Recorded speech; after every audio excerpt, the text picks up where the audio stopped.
আচ্ছা, তো আমাদের পরবর্তী টপিকটা হচ্ছে গিয়ে শতকরা। এটা শতকরার একদম পিওর যে শতকরার ম্যাথ সেটা নিয়ে এখানে ডিল করব। আর শতকরার যে কনসেপ্ট এটা তো আমাদের আহ, পরবর্তী দুইটা টপিকেও লাগবে, সরল সুদ কষা আর হচ্ছে আপনার আহ, মানে ক্রয় মূল্য বিক্রয় মূল্যের যে টপিকটা অর্থাৎ লাভ ক্ষতি যে টপিকটা, এই দুইটা টপিকেও শতকরার কনসেপ্ট আমাদের ব্যবহার করতে হবে। তো আমরা শতকরার মোটামুটি যে একদম শুধুই শতকরার যে আইডিয়াগুলো সেগুলো নিয়ে এইখানে ডিল করব। এটা থেকে মোটামুটি 37 আর 38-এ দুইটা কোশ্চেন আমরা রিসেন্ট বিসিএস গুলাতে যদি দেখি তাহলে 37 আর 38-এ দুইটা কোশ্চেন পাচ্ছি। তো আসেন আমরা শতকরার ম্যাথে চলে যাই। প্রথম ধরনের ম্যাথ বা টাইপ 1-এর ম্যাথ, টাইপ 1।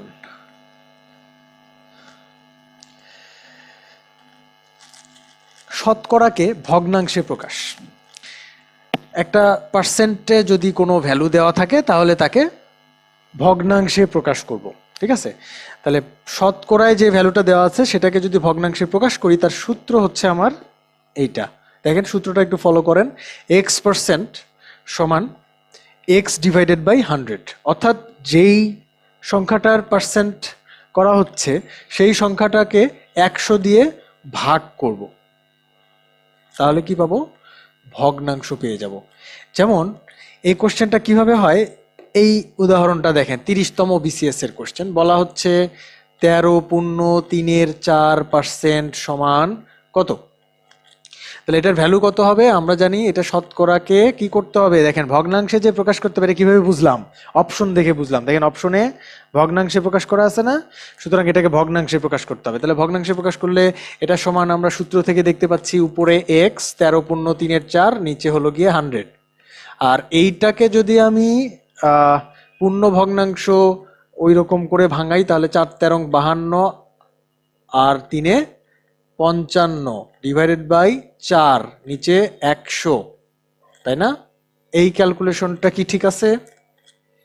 যদি ঠিক থাকে তাহলে পরের লাইনে আসেন, 55/4, এটা হচ্ছে বড় ভাগ, তাহলে কি হবে? এইটা ভাগ 100, তার মানে কি? তার মানে হচ্ছে এইটা ইনটু, বা আচ্ছা এভাবে লিখি, আগে ভাগ 100 দেন তাহলে বুঝতে সুবিধা হবে। আগে আমরা এই ভাগ চিহ্নটা এভাবে দিলাম, ভাগ 100। ওকে, এবার দেখেন 55/4, আমরা কি জানি বলেন তো? ভাগ থাকলে কি হয়? গুণ হয়ে যায় এবং এটা উল্টে যায়, তাই না? তাহলে এটা উল্টে গেলে 1/100 হবে। আমি একটু ক্লিয়ার করার জন্য এটা একবারে লিখতে পারতাম। আচ্ছা, এবার দেখেন আমরা একটু কাটাকাটি করব। 5 দিয়ে যদি এটা কাটেন তাহলে দেখেন 11 যায়, 5 দিয়ে এটা কাটলে 5 20 100 হয়, তাহলে 11-র নিচে 80। সো এটা হলো আমার সলিউশন। ওকে, টাইপ 2-তে চলে আসেন।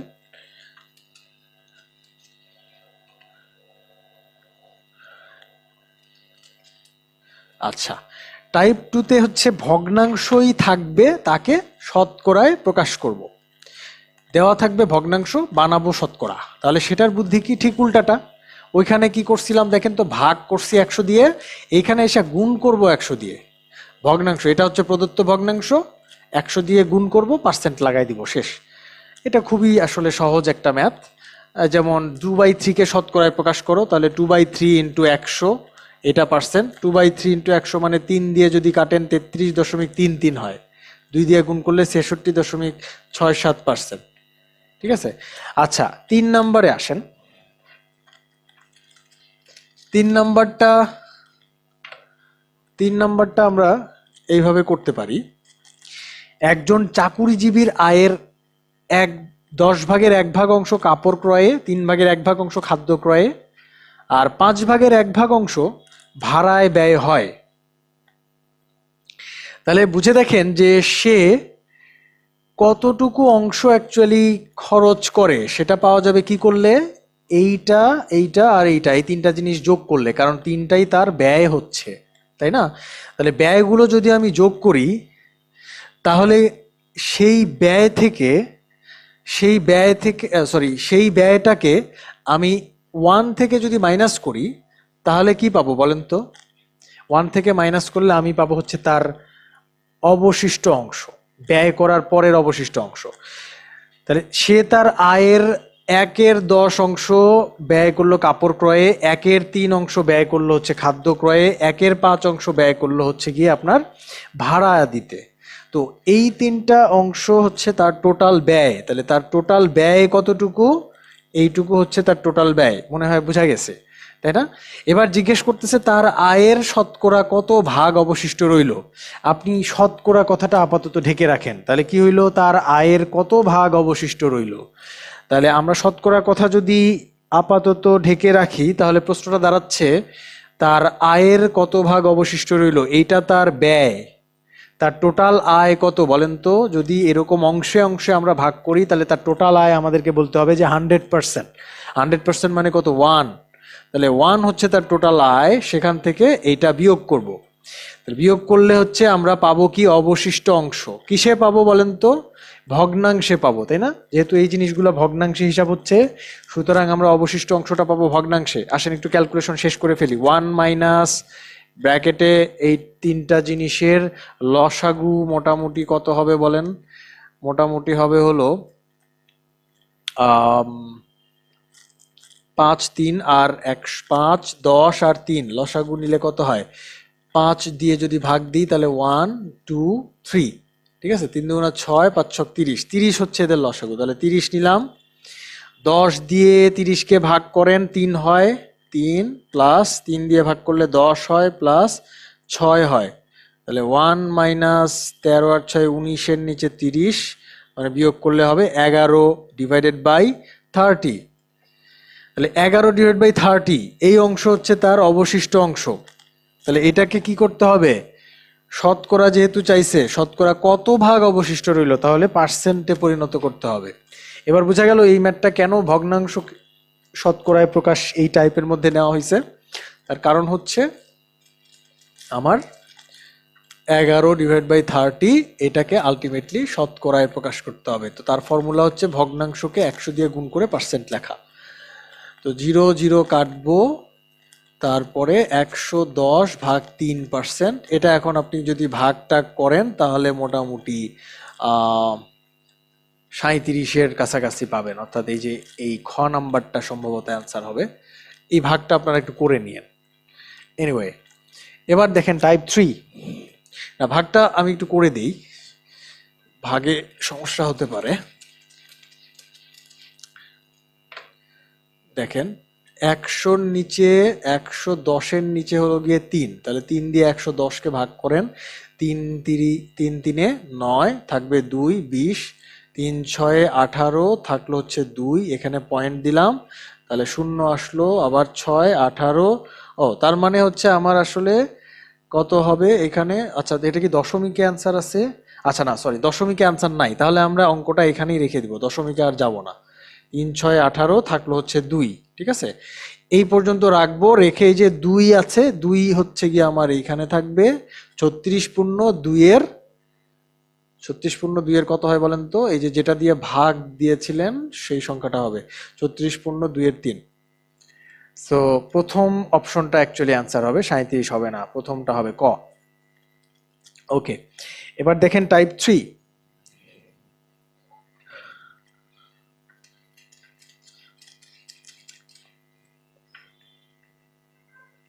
টাইপ 3-তে এই ম্যাথগুলো একটু কয়েকটা ম্যাথ পড়ে আসি। যেমন ধরেন 5-এর কত শতাংশ হবে 7? 4টি 2 টাকার নোট, 5টি 1 টাকার নোটের শতকরা কত অংশ?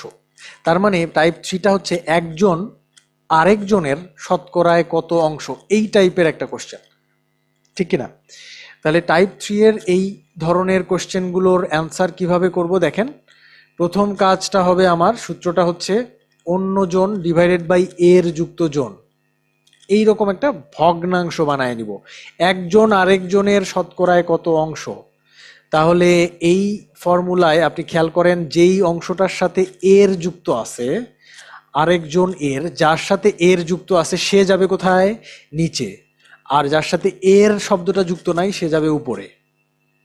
তাহলে ব্যাপারটা বোঝা গেল? এইরকম একটা ভগ্নাংশ তৈরি করব। আর শতকরা যেহেতু চাইছে, ভগ্নাংশকে কি করলে যেন শতকরা প্রকাশ হয়? 100 দিয়ে গুণ করলে শতকরায় প্রকাশ হয়। তাহলে আসেন আমরা 1 নাম্বার কোশ্চেনটা একটু করে ফেলি। এক নম্বর কোশ্চেনে দেখেন তো 5 এর কত শতাংশ হবে 7?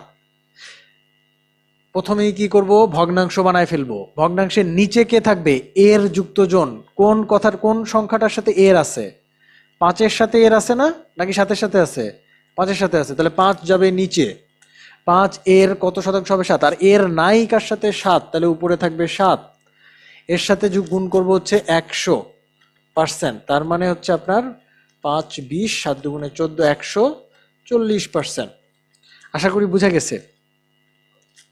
2 নাম্বার কোশ্চেনটা একটু করি, কিন্তু এর পরের দুইটা আপনাদের জন্য HW তে রাখা হবে। 2 নাম্বার কোশ্চেনটা হচ্ছে দেখেন 4টি 2 টাকার নোট 5টি 1 টাকার নোটের শতকরা কত অংশ? দেখেন এখানে নোট ফোট দিছে, আমরা অ্যাকচুয়ালি টোটাল টাকা হিসাব করব। কে কার কত অংশ জিজ্ঞেস করছে দেখেন তো। এর যুক্ত কোনটা? 2টি 2 টাকার নোট 5টি 1 টাকার নোটের শতকরা কত অংশ? এর আছে কার সাথে? 5টি 1 টাকার নোটের, এখানে এর আছে না, তাহলে 5টা 1 টাকার নোটের টোটাল ভ্যালু কত? 5 একে 5 টাকা, তাই না? তাহলে 5 টাকা এই জিনিসটা যাবে কোথায়? নিচে। আর কারণ এর সাথে এর যুক্ত আছে, সো এর যুক্ত জন নিচে যায়। আর অন্য জন কত দেখেন তো, 4 দুগুণে 8 টাকা, তাহলে 8 টাকা থাকবে আমার উপরে। এটা শতকরায় প্রকাশ করতে হলে 100 দিয়ে গুণ করে পার্সেন্ট। আশা করি বুঝতে পারছেন, 160% হবে। ওকে, এবার 3 নাম্বার দেখেন 60 জন ছাত্রের মধ্যে 42 জন ফেল করলে পাশের হার কত? বের করব কিসের হার? ফেলের হার? না, ফেলের হার করব না, বের করব পাশের হার। তাহলে আমার পাশ করা ছাত্রের সংখ্যা লাগবে। এখানে পাশ করা ছাত্রের সংখ্যা দেওয়া নাই, ফেল করা ছাত্রের সংখ্যা দেওয়া আছে 42 জন। তাহলে বাকিরা কি করছে? পাশ করছে। বাকিরা যদি পাশ করে, কতজন পাশ করছে? 60 থেকে 42 বিয়োগ করেন, কত হয়? 60 থেকে 42 বিয়োগ করলে হয় আমার 18 জন, তাই না? তাহলে 18 জন যদি পাশ করে, কতজন পাশ করলো? 18 জন। তার এই 18 জন পাশের হার যেহেতু, তার মানে 18 জন টোটাল ছাত্রের কত অংশ? টোটাল ছাত্র কতজন আছে? 60 জন, 18 ভাগ 60, এইটা ইন্টু 100%, তাই না? এটাই তো আমার পাশের হার হবে। আচ্ছা, তো ঠিক আছে, আমরা মোটামুটি এই অঙ্কগুলো করে ফেলতে পারবো। আমাদের টাইপ 4-এ চলে যাই আমরা।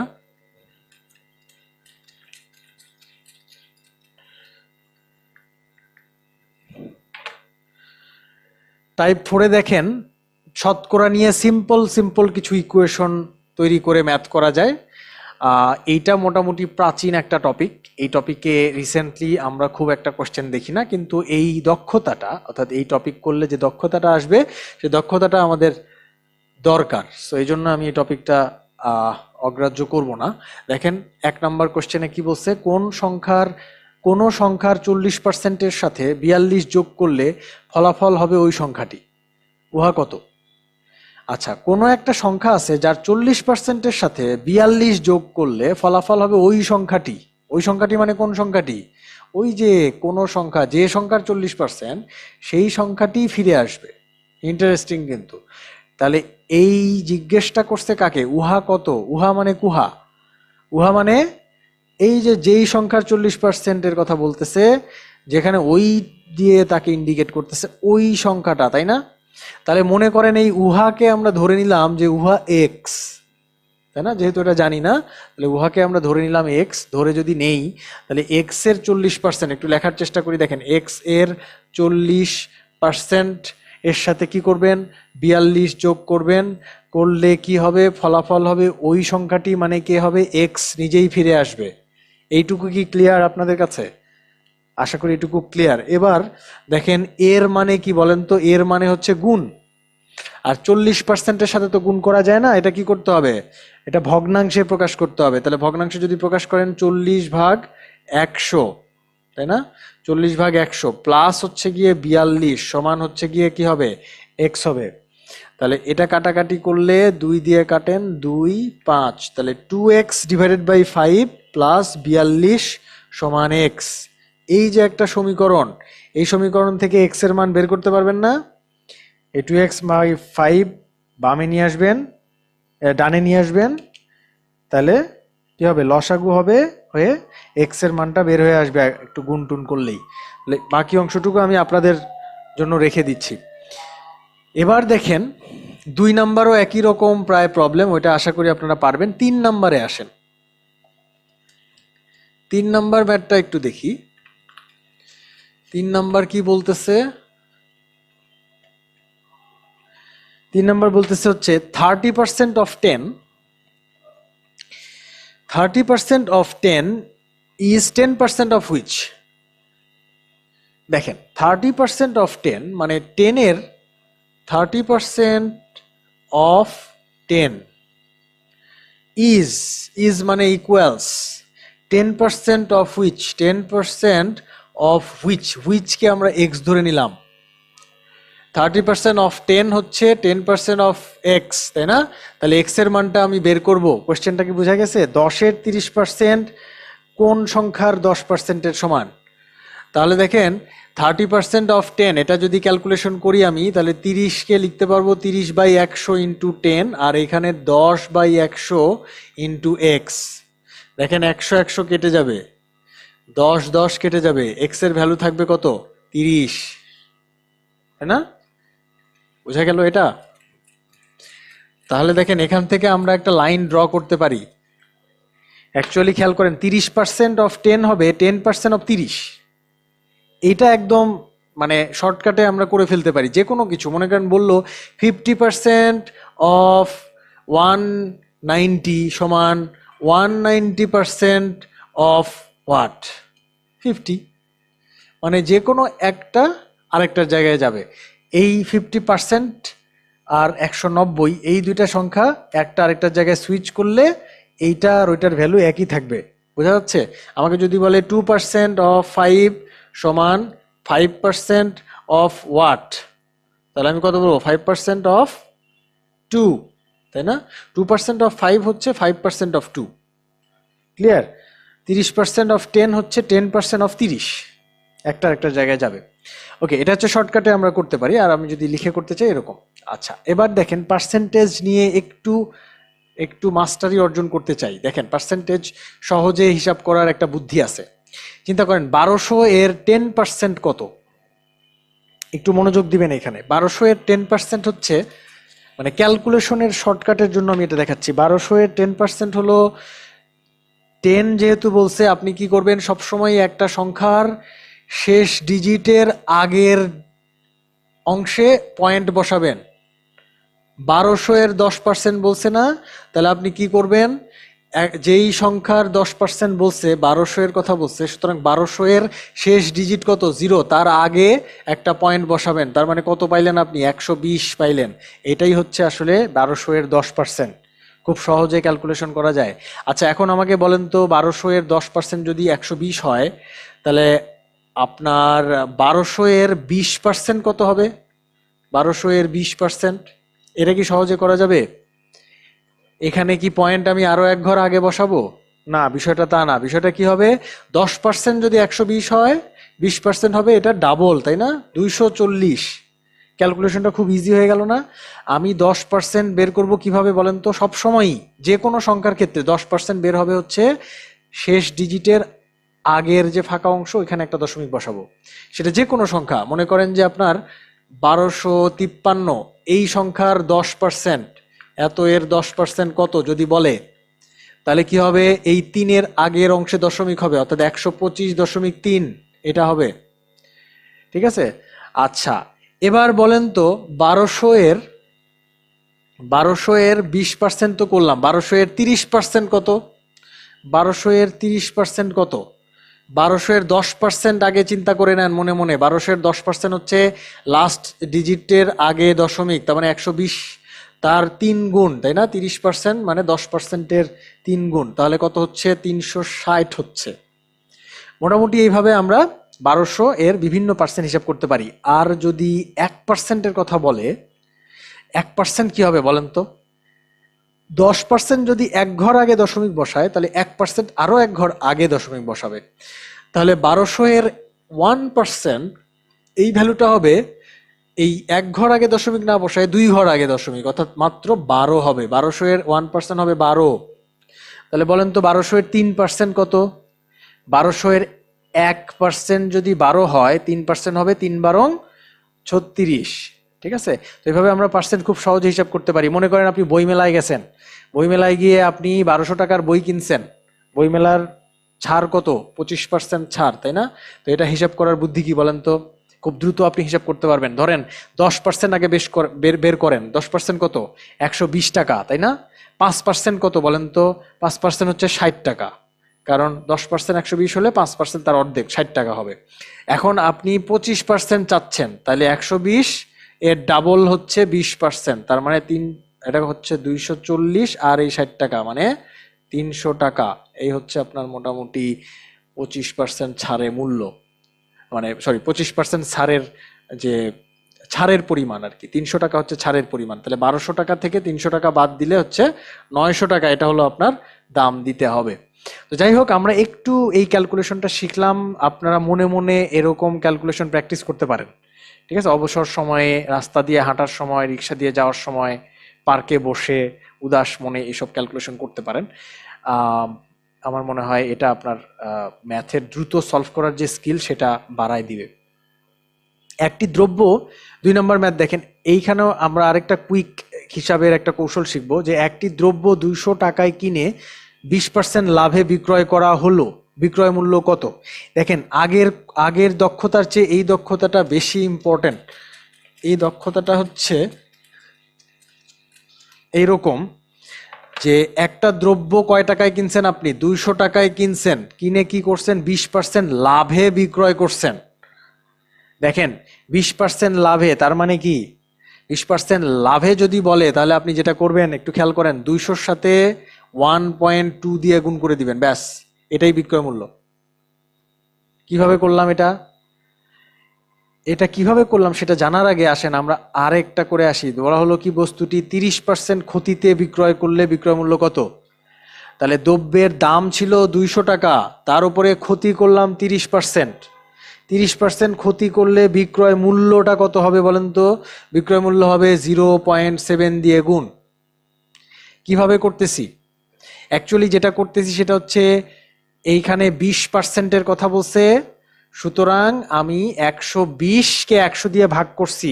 মানে প্রথমে আমি এভাবে চিন্তা করব, কিন্তু শেষে গিয়ে আর এভাবে করবো না, শর্টকাটে করে ফেলবো। 120 যদি চিন্তা করি, 20% লাভ মানে কি? 100 টাকা হলে 120 টাকা, সেটাকে 100 দিয়ে ভাগ করলে 1.2 হয় না?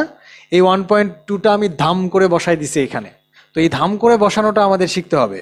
দেখেন, এখানে 30% ক্ষতি, তার মানে কি? 100 থেকে 30 বিয়োগ 70, 70-এর 100 দিয়ে ভাগ মানে 0.7। মানে আমরা সরাসরি পয়েন্টে চলে যাব, আমরা ওই যোগ করে 100 দিয়ে ভাগ এই জিনিসটা স্কিপ করতে চাই। তো এটা স্কিপ করতে পারবো কি আমরা? আসেন একটু দেখি তো।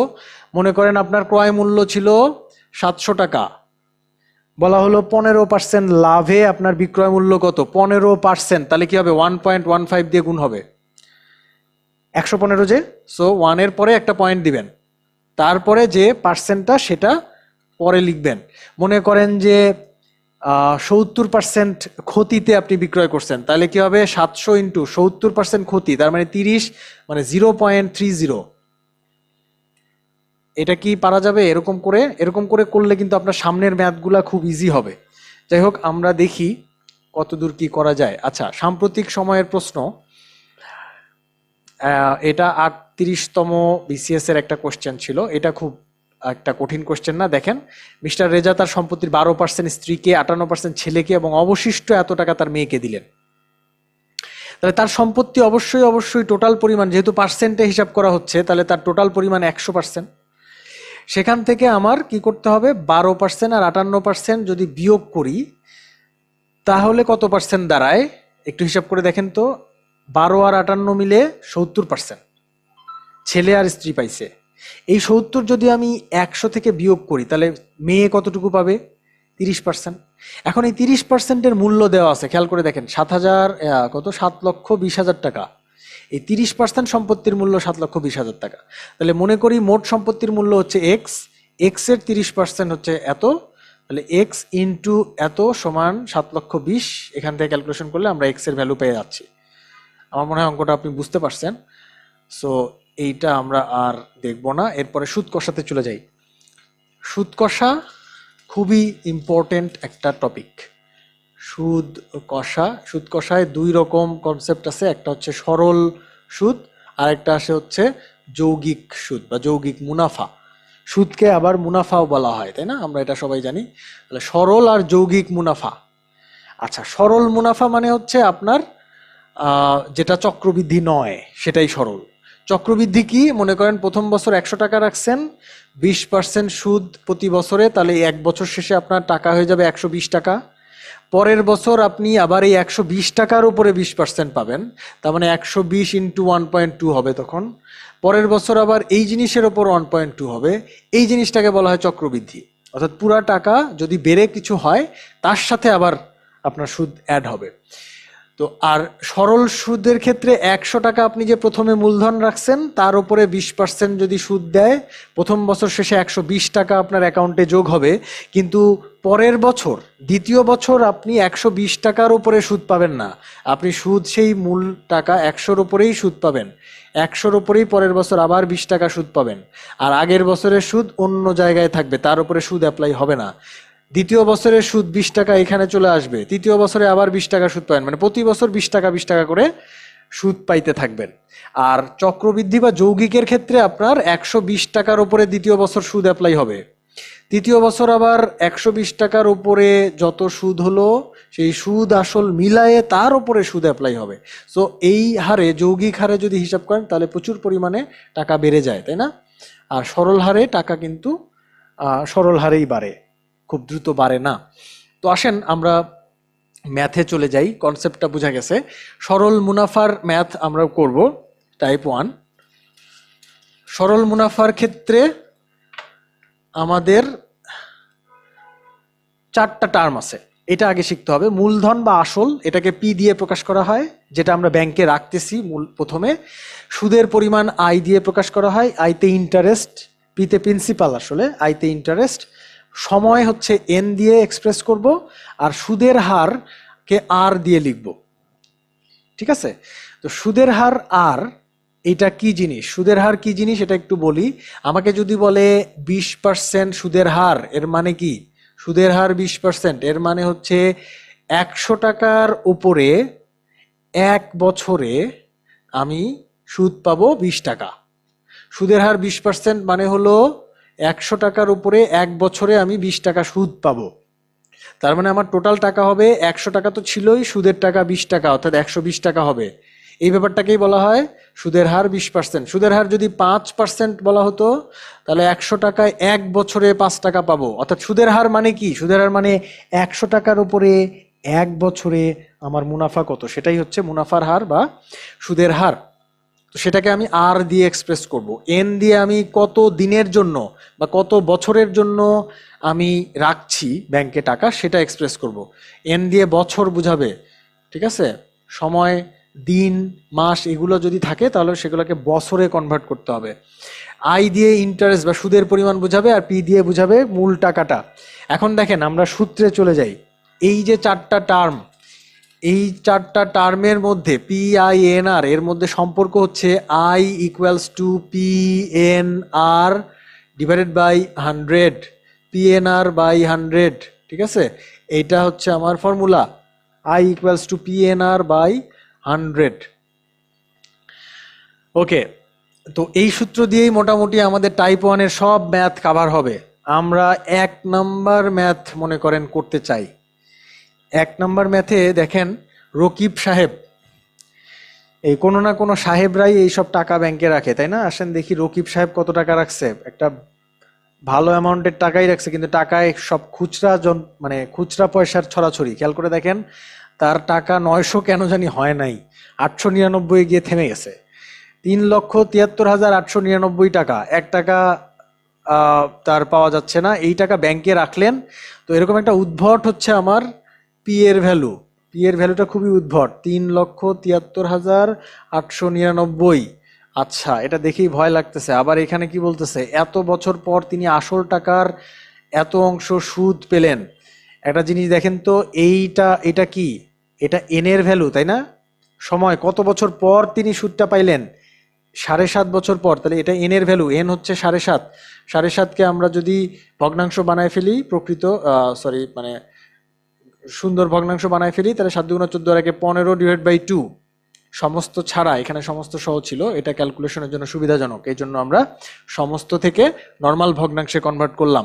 এন এর ভ্যালু এবার হচ্ছে এত অংশ সুদ পেলেন, এইটা কি বলতেছে এটা একটু দেখি তো আমরা। তিনি আসল টাকার এত অংশ সুদ পেলেন, তার মানে আই তো সুদের পরিমাণ, আই সমান কি হবে, আই সমান হবে আসল টাকা যে পি, এই পি এর 1/1/4 অংশ, তার মানে কি 1/1/4 অংশ, এর মানে হলো পি এর মানে গুণ 1/1/4 মানে 5/4 অংশ, তাই না? তার মানে হবে 5p ডিভাইডেড বাই 4, এইটা হচ্ছে তার সুদের পরিমাণ। তিনি সুদ পাইলেন 5p ডিভাইড বাই 4, পি কি বলেন তো? পি হচ্ছে মূলধন বা আসল টাকা, যেটা কিনা এখানে এরকম একটা খুচরা টাকার মতো, ঠিক আছে? আচ্ছা, তো কোশ্চেনটা কি, ব্যাংকে সুদের হার কত, অর্থাৎ আর সমান কত পার্সেন্ট, তাই না? আর জানতে চাইছে। খেয়াল করে দেখেন আমাদের ফর্মুলা কি, ফর্মুলা হচ্ছে I equals to P N R. আমরা দেখেন 4টা জিনিসেরই ভ্যালু জানি। একটা জিনিস খেয়াল করেন যে পি এর মানটা কেমন উদ্ভট না, পি এর মানটা মূল টাকার পরিমাণটা খুবই উদ্ভট, কিন্তু আসলে এইটা ভয় দেখানোর জন্য দিছে। এই মানটা কেন দিছে আপনাকে, এই মানটা দিছে আপনাকে ভয় দেখানোর জন্য, মানে এই সংখ্যাটা দেখলে আপনার মনে হবে এই অঙ্কটা না জানি কি, ক্যালকুলেশনে প্রচুর ঝামেলা হবে, ক্যালকুলেটর লাগবে, আমি করব না। কিন্তু আসলে দেখেন মজার ব্যাপার হচ্ছে এই ম্যাথে কোনো ক্যালকুলেটর লাগবেই না, পি এর মানের কোনো ব্যবহারই নাই, ঠিক আছে? পি এর মান লাগবেই না এই ম্যাথ করতে। খেয়াল করে দেখেন আই এর ভ্যালু কত পাইছি আমরা, 5p ডিভাইড বাই 4 না, এখানে বসাই দেন তো 5p ডিভাইড বাই 4, এইখানে পি এর জায়গায় পি থাকলো, এন এর জায়গায় আমরা বসাবো হচ্ছে 15/2, আর আর এর জায়গায়, আচ্ছা আমাদের ফর্মুলায় একটু ভুল হয়েছে মনে হয়, নিচে 100 হবে, পি এন আর বাই 100 হবে। হ্যাঁ, আচ্ছা তাহলে আসেন এটা ফ্রেশ করে লিখি, পি ইন্টু এন এর ভ্যালু হলো আমার 15/2, আর এর ভ্যালু আমি জানি না, আর নিচে 100। দেখেন এই উদ্ভট সংখ্যাটা আমরা না লিখে পি লেখার চেষ্টা করলাম, আগে পি লিখবো কারণ ওই সংখ্যাটা ঝামেলা আছে, সো পি লিখবো, পরে দেখবো যেটা বসানো লাগে কিনা। মজার ব্যাপার দেখেন এখানে পি আসলে লাগবেই না, পি কেটে গেছে, দুই পাশেই পি আছে না, পি কাটা, তাহলে থাকলো কি 5/4, আর এখানে থাকলো হচ্ছে 15 আর ডিভাইডেড বাই 200, এই 2 নিচে এসে গুণ হবে। খেয়াল করে দেখেন আমার এই ক্যালকুলেশনে কোনো পি এর কোনো জায়গা নাই, তাই না? তাহলে সরাসরি আমি 200 এখানে বসাই দিয়ে আর এর মান ক্যালকুলেশন করতে পারবো না? পারবো, কারণ আর কোনো অপরিচিত চলক এখানে নাই, সবকিছুর ভ্যালু আমরা মানে অলরেডি বসাই ফেলছি, শুধু আর এর মান বের করা বাকি। সুতরাং আমি আশা করি এই ম্যাথটা আসলে আমাদের হয়ে গেছে। এবার দেখেন 2 নাম্বার কি, 6% হারে 9 মাসে 10,000 টাকার উপর সুদ কত হবে? 2 নাম্বার ম্যাথে চলে যাই আমরা।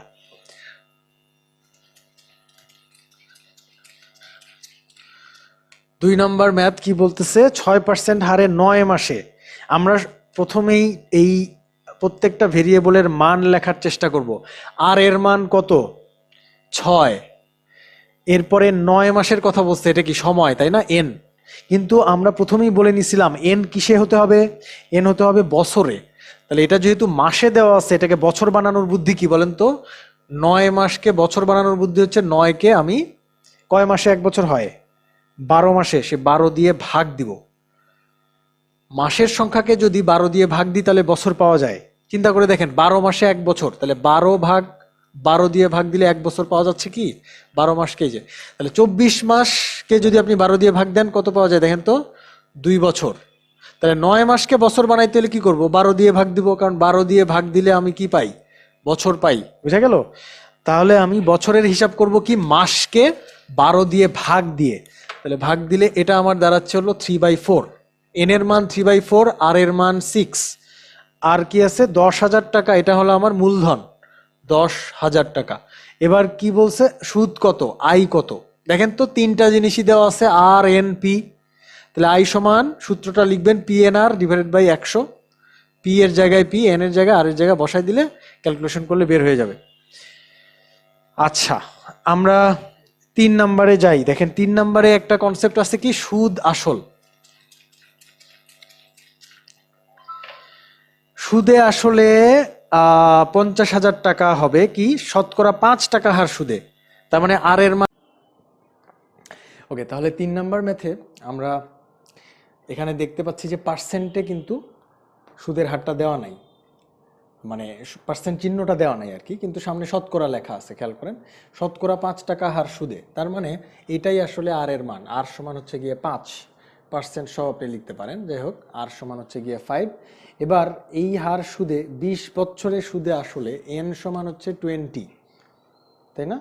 সুদে আসলে এই জিনিসটা বোঝানোর জন্য আমি আসলে 3 নাম্বার ম্যাথটা করতেছি। আমরা সুদে আসলে বলতে কি বুঝি? সুদে আসলে বলতে বুঝি হচ্ছে সুদ যোগ আসল। 20 বছর পরে আমার টোটাল সুদ যত হবে সেটার সাথে আসল যোগ করব আমি। তাহলে আসেন, সুদ আসল এটা মানে হচ্ছে আসল যোগ সুদ, ঠিক আছে?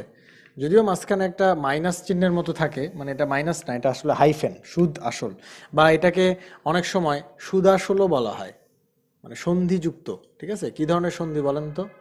স্বরসন্ধি, তাই না? এখানে অ, এখানে অ, স্বরে আ, অ যোগ আ মিলে আ হইছে, তো এটা স্বরসন্ধি, সুদ আসল। এই সুদ আসলের মান এখানে দেওয়া আছে।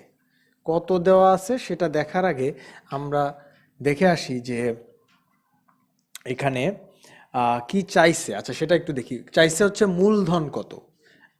আরেকবার কোশ্চেনটা পড়ি, হ্যাঁ। শতকরা 5 টাকা হার সুদে 20 বছরের সুদে আসলে 50,000 টাকা হলে মূলধন কত? তাহলে মূলধন যেহেতু আমি জানি না, সুতরাং মূলধন পি সমান আমরা লিখব ওয়াট। আর কি জানি? আই কি জানি না, অ্যাকচুয়ালি কি জানি দেখেন তো, জানি হচ্ছে আসল প্লাস সুদ, মানে পি প্লাস আই, এই জিনিসটা জানি। ইন্টারেস্টিং, পি প্লাস আই জানি, তাই না? তার মানে আমি পি প্লাস আই কত জানি, সেটা 50,000 টাকা। ওকে, এখন আমি অঙ্কে চলে যাব। দেখেন, এটা সুদ আসলের জিনিসটা বুঝাইছিলাম। এখন অঙ্কে যদি চলে যাই, তাহলে দেখেন অঙ্ক আমাকে বলতেছে 50,000 টাকা সুদে আসলে, তার মানে আমি আই দিয়ে অঙ্ক করলে আর হবে না, কারণ সুদের পরিমাণ এখানে দেওয়া নাই। দেওয়া আছে কি সুদ আসলের পরিমাণ। যদি কোনো অঙ্কে সুদ আসলের পরিমাণ দেওয়া থাকে বা সুদ আসল নিয়ে আলোচনা করা থাকে, তাহলে আমি অঙ্কটা I equals to PNR divided by 100 এটা দিয়ে না করে আমি মোটামুটি পি প্লাস আই এইটা দিয়ে অঙ্কটা করব। সুদ আসল যেহেতু, তাহলে আসল প্লাস সুদ, তাহলে আসল প্লাস সুদ। এখন আমি আই এর জায়গায় আই এর সূত্রটা দিব। দেখেন, PNR ডিভাইডেড বাই 100, অর্থাৎ আমার অঙ্কটা এইরকম হবে কাইন্ড অফ। ঠিক আছে, সুদ আসল দিয়ে যেহেতু ম্যাথ, তার মানে সুদ যোগ আসল এটা সমান, এটা আসল পি প্লাস সুদের পরিমাণ হচ্ছে PNR বাই 100। এখন দেখেন, এই টাকার পরিমাণটা দেওয়া আছে হলো আমার 50,000। এখন আমি বাম পাশে কি করতে পারি? দেখেন, পি কমন নিতে পারি, তাই না? পি কমন নিলে কি হয়? 1 প্লাস NR ডিভাইডেড বাই 100, এটা সমান হচ্ছে 50,000।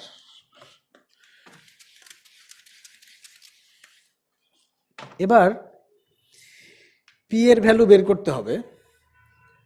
তাহলে আমি আর এর ভ্যালু কি জানি? দেখেন, জানি 20 আর 5। তাহলে 5 20-এ কি হবে? এটা 100 হবে। 1 প্লাস 5 ইন্টু 20 মানে 100 ডিভাইডেড বাই 100 সমান হচ্ছে গিয়ে 50,000। তার মানে আমি দাঁড়াচ্ছি হলো পি ইন্টু 1 প্লাস 1 মানে পি ইন্টু 2, তাই না? পি ইন্টু 2 সমান 50,000। তাহলে পি সমান দাঁড়াচ্ছে হলো 25,000। তাহলে মূলধনটা বের হয়ে গেল, তাই না?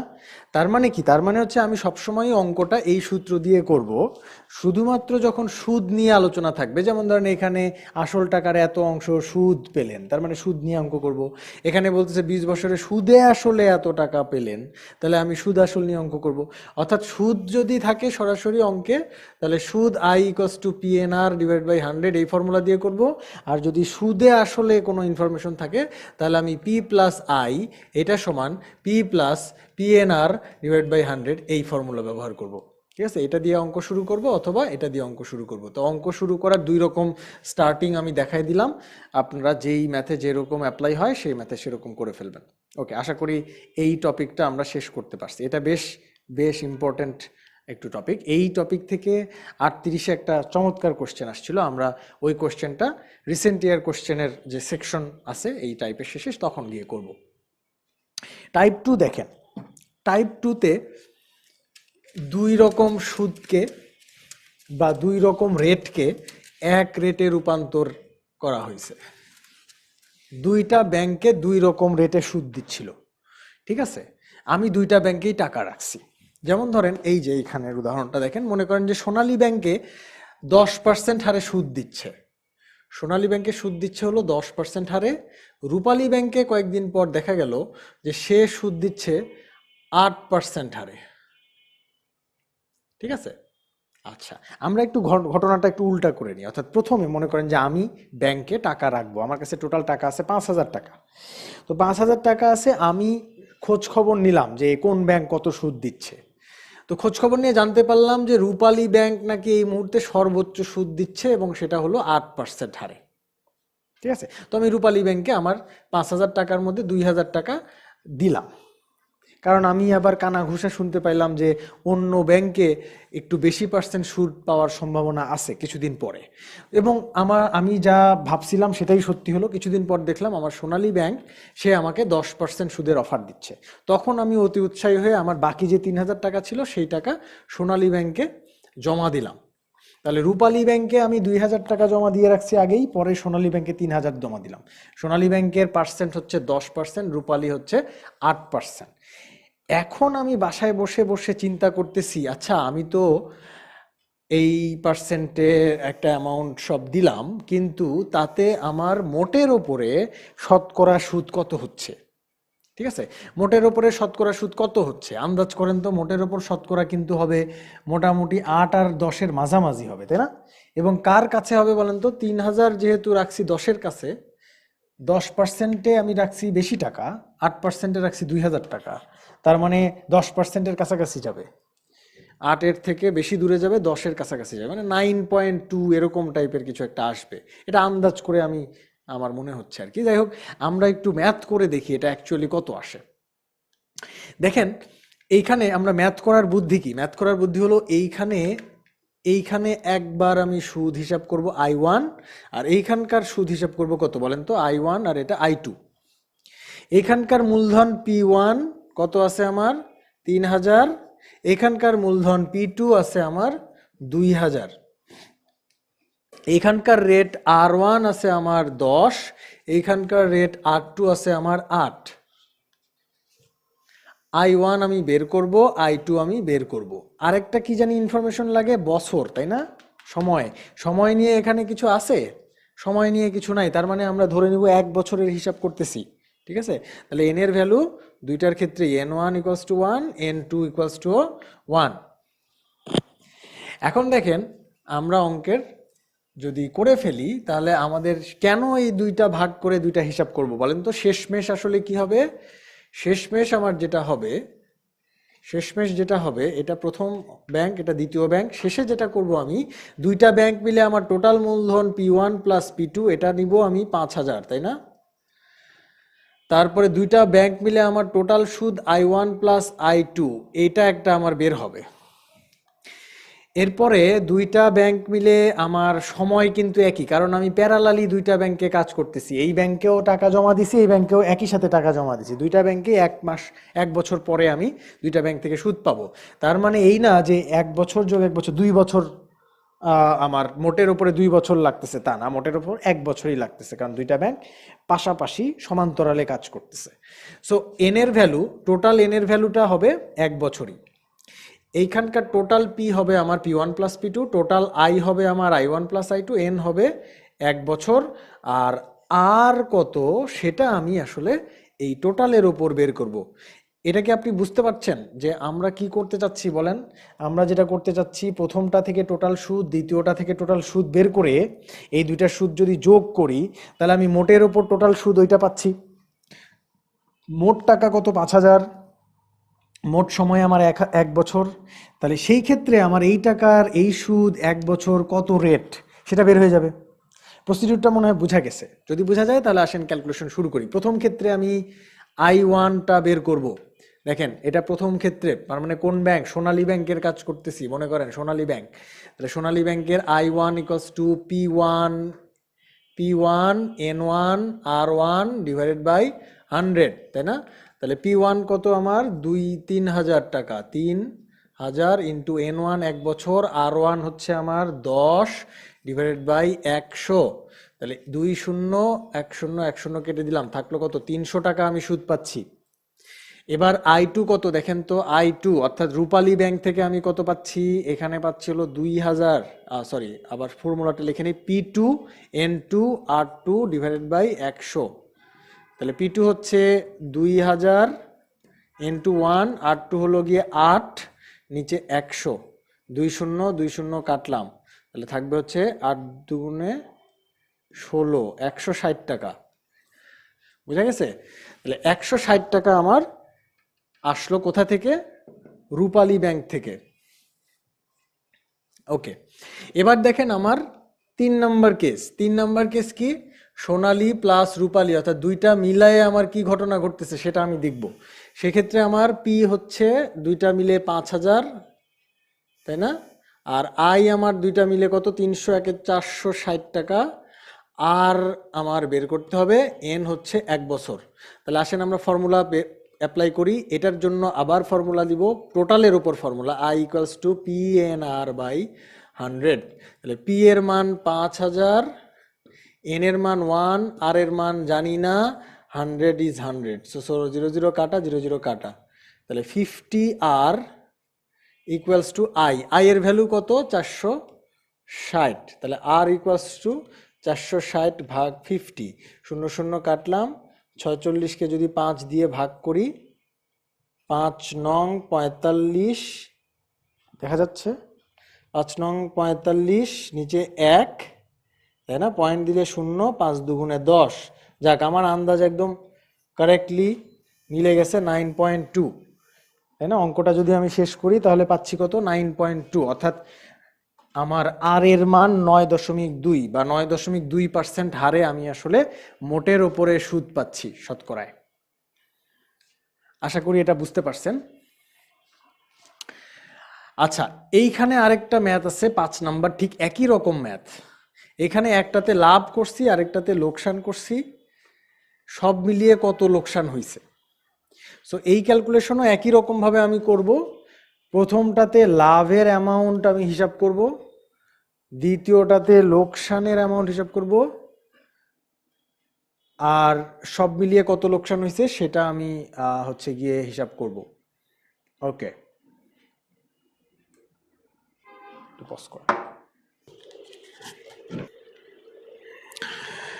আচ্ছা, তো আমরা টাইপ 3-তে চলে যাই। টাইপ 3-তে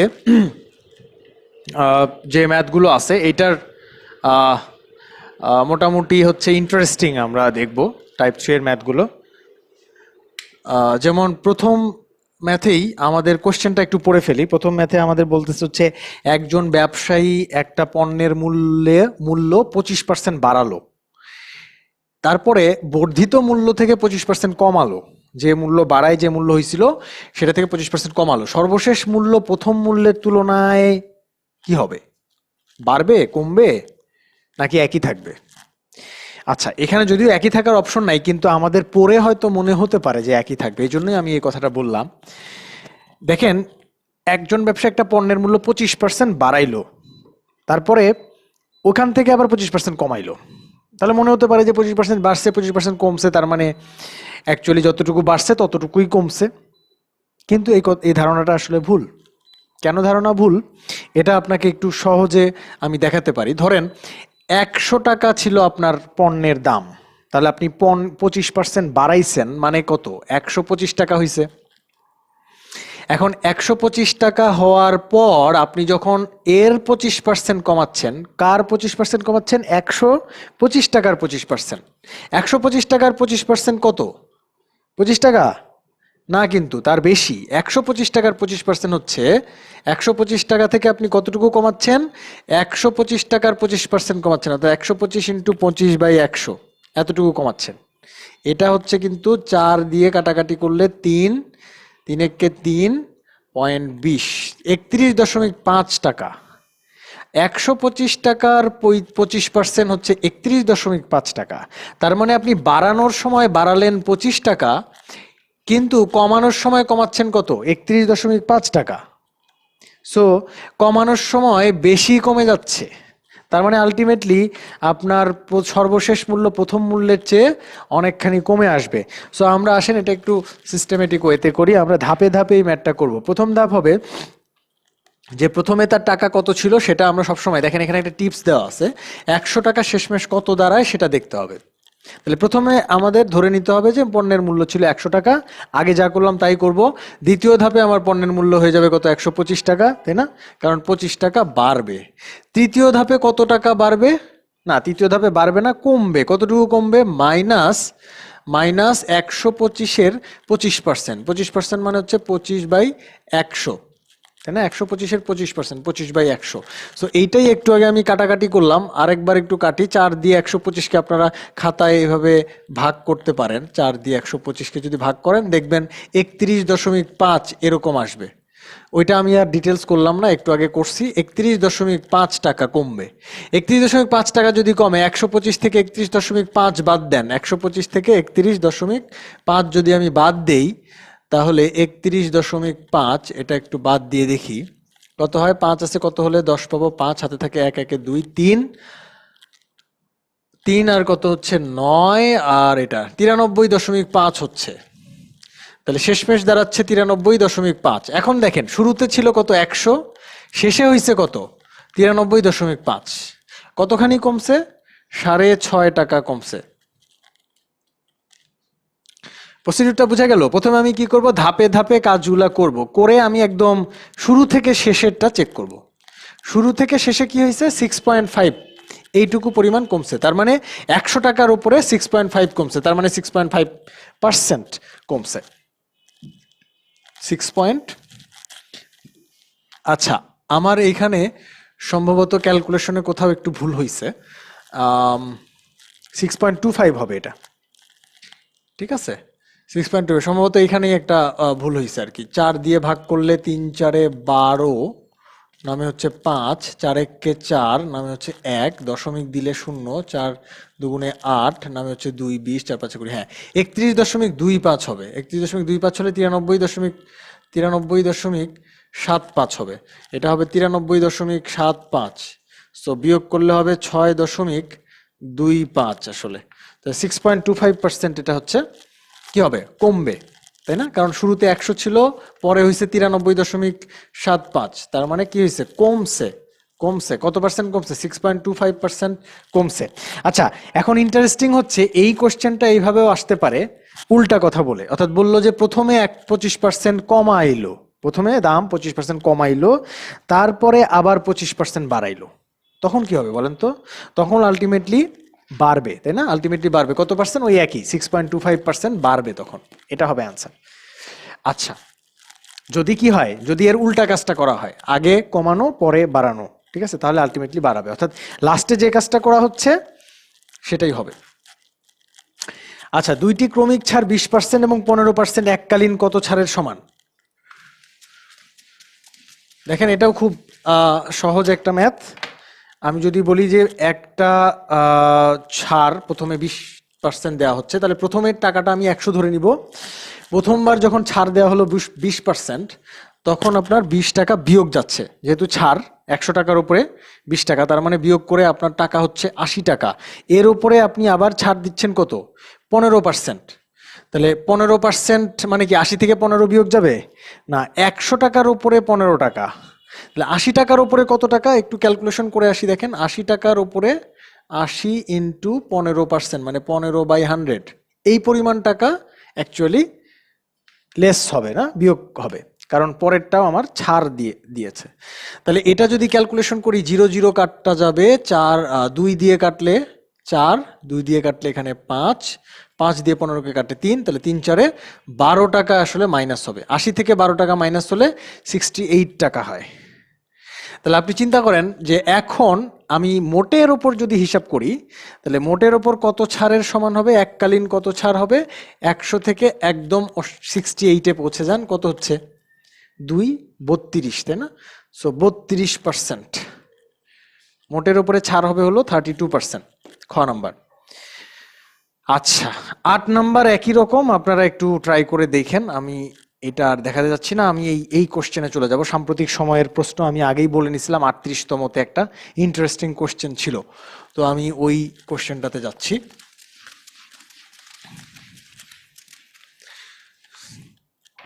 দেখেন আর 38 কোশ্চেনটা হলো কোনো আসল 3 বছরে মুনাফা আসলে 5,500 টাকা হয়। দেখেন এখানে আবার সেই মুনাফা আসল বা সুদ আসলের কথা বলতেছে, তাহলে এই অঙ্কটা আমরা কি দিয়ে শুরু করব? পি প্লাস আই দিয়ে শুরু করব, ঠিক আছে? পি প্লাস আই সমান 5,500, ঠিক আছে?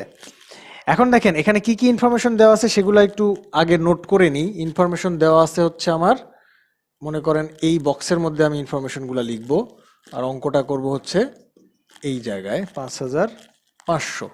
বক্সে ইনফরমেশন লিখবো হচ্ছে এন সমান দেওয়া আছে 3 বছর, মুনাফা আসলে এটা তো লিখছি, মুনাফা আসলের 3/8 অংশ, তার মানে আই হচ্ছে আমার 3/8 ইন্টু পি।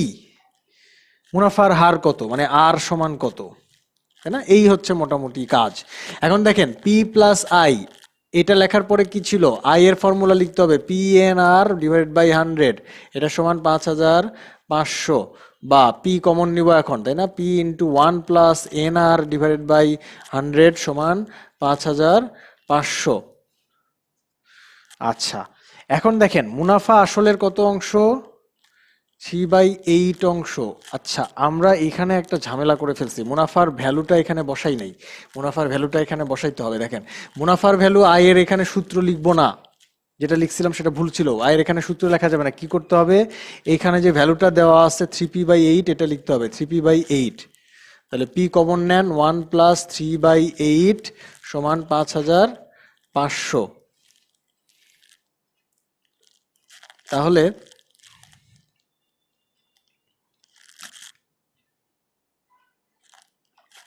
কাটেন।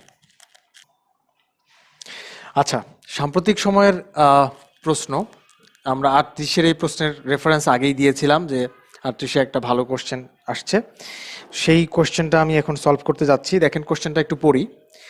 কোনো আসল 3 বছরে মুনাফা আসলে 5,500 টাকা হয়, সেক্ষেত্রে যদি মুনাফার পরিমাণটা আসলের 8/3 হয়, তাহলে মুনাফার হার কত? ঠিক আছে, দেখেন এইখানে অ্যাকচুয়ালি মুনাফা আসলের 3/8 অংশ, এইটা মেইন পয়েন্ট। দেখেন আমি এই সলিউশনটা পরের পেজে আপনাদের জন্য করে রাখছি, কিন্তু আমরা একটু ইনফরমেশনগুলো লেখার চেষ্টা করব। দেখেন এখানে সময় এন হচ্ছে গিয়ে 3 ইয়ার্স, তাই না? 3 বছর সময় হচ্ছে 3 বছর, মুনাফা হচ্ছে গিয়ে আসলের 8/3 তার মানে হচ্ছে আই সমান 3/8 ইন্টু পি। মুনাফা আসলের 3/8 অংশ, সো আই সমান 3/8 ইন্টু পি। আর মুনাফার হার কত এটা বের করতে বলছে, আর ইকস টু ওয়াট। আর আরেকটা জিনিস দেওয়া আছে পি প্লাস আই, এটা সমান 5,500। তো আসেন আগে আমরা মুনাফার সূত্র থেকে ম্যাথটা দেখি আগানো যায় কিনা। আই এর ফর্মুলা আমরা একটা জানি, সে ফর্মুলাটা হচ্ছে P N R divided by 100, আর এখান থেকে আই এর যে ভ্যালু পাচ্ছি সেটা হচ্ছে 3p/8, তাহলে এটা সমান P N R divided by 100। I এর ভ্যালু বসাই দিলাম এখান থেকে। এবার দেখেন পি কেটে যায়, তাহলে 3/8 সমান এন আর বাই 100। এখন কথা হচ্ছে এই এন আর আর এর মধ্যে আমার আর বের করতে হবে, আর এন এর ভ্যালু দেওয়া আছে কয় বছর? এই যে দেখেন কোশ্চেনে দেওয়া আছে হচ্ছে এন এর ভ্যালু হচ্ছে গিয়ে 3 ইয়ার্স, তাই না? এন এর ভ্যালু যদি 3 বছর হয়, তাহলে এখন এন এর জায়গায় আমি 3 বসাই দিব, 3r ডিভাইডেড বাই 100, এখানে 3/8। তাহলে দেখেন এই ইকুয়েশনটাতে আমি সবই পেয়ে গেছি, শুধু আর জানি না, তাহলে আর এর মান আমরা বের করতে পারবো। আচ্ছা এই ম্যাথটা পরের পেজে দেখেন সলিউশন দেওয়া আছে, সো সেখান থেকেও আপনারা সলিউশনটা নিতে পারেন। এরপরে আসেন যৌগিক বা চক্রবৃদ্ধি মুনাফা। এই যে আমরা এই পর্যন্ত যে মুনাফার কাজটা করলাম সেটা ছিল সরল মুনাফা, এই মুহূর্তে আমরা চক্রবৃদ্ধি মুনাফার কাজ করব। চক্রবৃদ্ধি মুনাফা, এটা নিয়ে খুব বেশি কোশ্চেন আসে না, একটা টাইপের ম্যাথই শুধু আসে, ঠিক আছে, এটা খুবই রেয়ার কেসে এই ম্যাথ আসে, যেরকম 39তমতে একটা না কোন তো হ্যাঁ 40তমতে একটা কোশ্চেন আসছিল, যেটা আমরা পরের পেজে দেখতে পাচ্ছি। 40তমতে একটা কোশ্চেন আসছিল, কিন্তু এর আগে কখনোই তেমন একটা কোশ্চেন আসতে দেখা যায় নাই। সো চক্রবৃদ্ধি মুনাফার সূত্রটা আমরা জেনে রাখবো যাতে ম্যাথ করতে সুবিধা হয়। চক্রবৃদ্ধি মুনাফার সূত্র হচ্ছে আই ইকুয়ালস টু, দেখতে পাচ্ছেন, P into 1 plus R by 100 to the power N. মানে 1 প্লাস আর বাই 100, এই অংশটুকুর ওপরে পাওয়ারটা বসছে এন। এন কি? বছর, আগের মতোই সময়। আর হচ্ছে রেট, পি হচ্ছে মূলধন, আই হচ্ছে টোটাল সুদ। ওকে, তাহলে আমি যদি এই কোশ্চেনটা আপনাকে করি যে শতকরা 10 টাকা হার সুদে, মানে যেখানে আর এর ভ্যালু হচ্ছে 10, 500 টাকা এটা হচ্ছে মূলধন, কয় বছরে? 2 বছরে, এটা হচ্ছে এন। সুদে আসলে কত হবে? তার মানে বের করতে হবে পি প্লাস আই। এই ফর্মুলা আমাকে কি দিবে? এই ফর্মুলা আমাকে শুধু আই দিবে, তার সাথে পি আবার যোগ করতে হবে। সুদে আসলে কত হবে যদি চক্রবৃদ্ধি মুনাফা গৃহীত হয়? ঠিক আছে, আচ্ছা, তাহলে চক্রবৃদ্ধি মুনাফা গৃহীত হলে আমার টোটাল সুদে আসলে কত টাকা হচ্ছে সেটা আমি পাবো কোন ফর্মুলা থেকে? এই ফর্মুলা থেকে, পি প্লাস আই। ঠিক আছে, আচ্ছা, তাহলে পি তো পি এর মতো, আর আইটা হচ্ছে আমার এই ফর্মুলা দিয়ে পাবো, P into 1 plus R by 100 to the power N. তাহলে এইখানে পি যদি আপনি কমন নিয়ে ফেলেন, তাহলে 1 plus R by 100 to the power N, এইটা ব্র্যাকেটের মধ্যে থাকবে। এবার পি এর ভ্যালু কত? 500 ইন্টু 1 প্লাস আর বাই 100 মানে 0.1, তাহলে এটা সব মিলে হবে 1.01 টু দি পাওয়ার 2। ঠিক আছে, এখন এইটা ক্যালকুলেশন করলে যা হবে সেটা আসলে আসবে, এটা 1.01কে স্কোয়ার করতে হবে আর কি। তো এই দশমিকের সংখ্যাকে কিভাবে গুণটুন করতে হয় এগুলো আমরা আগে ম্যাথ 1 লেকচারে কভার করছি, সুতরাং ওই কৌশলটা এখানে অ্যাপ্লাই করে আপনি যোগ বিয়োগ করলে এটার অ্যান্সার পেয়ে যাবেন। এনিওয়ে, আমরা 40তমতে যে কোশ্চেনটা দেখছিলাম সেই কোশ্চেনটা হচ্ছে গিয়ে দেখেন, আমরা একটু পড়ি। 450 টাকা বার্ষিক 6% হার সুদে কত বছরের সুদে আসলে 558 টাকা হবে? এটা 40তম, কিন্তু এই কোশ্চেনটা অ্যাকচুয়ালি যৌগিক বা চক্রবৃদ্ধি মুনাফা উল্লেখ করে নাই। একটু ভালো করে খেয়াল করবেন, এই কোশ্চেনে কিন্তু যৌগিক বা চক্রবৃদ্ধি মুনাফার কথা উল্লেখ করছে কি না? উল্লেখ করে নাই। তার মানে এই ম্যাথটা আসলে আপনার এই যৌগিক বা চক্রবৃদ্ধি না, এটা সরল মুনাফা হবে। যখনই দেখবেন উল্লেখ করা নাই যৌগিক বা চক্রবৃদ্ধি, সেক্ষেত্রে সেই ম্যাথটা হচ্ছে সরল মুনাফার ম্যাথ। আর যখন উল্লেখ করা থাকবে, যেমন এই ম্যাথে চক্রবৃদ্ধি মুনাফা উল্লেখ করা আছে, তাহলে এটা চক্রবৃদ্ধি হবে। আর যদি উল্লেখ না করা থাকে তাহলে ধরে নেবেন সরল মুনাফা, তার মানে এই ম্যাথটা সরল মুনাফার ম্যাথ। আচ্ছা, তাহলে আমরা এই কোশ্চেনটাতে যাই। সম্ভবত এই কোশ্চেনটা না, এই কোশ্চেনটা 40তম কোশ্চেন। আপনারা একটু ইয়ে দেখে নিয়েন, বই দেখে নিয়েন। বার্ষিক শতকরা 10% হারে 1000 টাকার 2 বছর পর সরল ও চক্রবৃদ্ধি মুনাফার পার্থক্য কত হবে? তার মানে এই ম্যাথে দেখেন আর দেওয়া আছে, পি দেওয়া আছে, এন দেওয়া আছে, আর পি এন। বের করতে হবে কি? সরল মুনাফা বের করতে হবে আই, আর চক্রবৃদ্ধি মুনাফা বের করতে হবে। এটা মনে করেন সরল, আই সরল আর আই চক্রবৃদ্ধি। তাহলে সরল মুনাফা বের করবেন ফর্মুলা দিয়ে, চক্রবৃদ্ধি মুনাফা বের করবেন, তারপরে কি করতে হবে? পার্থক্য, অর্থাৎ এই দুটো বিয়োগ করতে হবে। বুঝতেই পারতেছেন আপনার মুনাফা কোনটা বেশি হবে? চক্রবৃদ্ধিতে মুনাফা বেশি হবে, সেখান থেকে আমি সরলটা বিয়োগ করলে আমি অ্যান্সার পেয়ে যাব। আশা করি অঙ্ক পারা যাবে। এবার আসেন লাভ ক্ষতি, আমাদের এই লেকচারের সর্বশেষ টপিক এবং সবচেয়ে গুরুত্বপূর্ণ টপিক। এখান থেকে রিসেন্ট বিসিএসে মনে হয় শুধু একবার মিস গেছে, সেটা হচ্ছে ওরা কোনো বারই মিস যায় নাই, প্রত্যেকটা বার এখান থেকে কোশ্চেন আসছে। সো এই টপিক হচ্ছে সবচেয়ে ইম্পর্টেন্ট। তবে এই টপিকের আমাদের মেইন ফোকাস থাকবে এই টপিকে শর্টকাটে ম্যাথ করার বুদ্ধিগুলো শেখা। যেমন দেখেন, আমরা প্রথমেই টাইপ 1-এ চলে যাব। টাইপ 1 ম্যাথ হলো, টাইপ 1 ম্যাথটা হচ্ছে গিয়ে লাভ অথবা ক্ষতির হিসাব।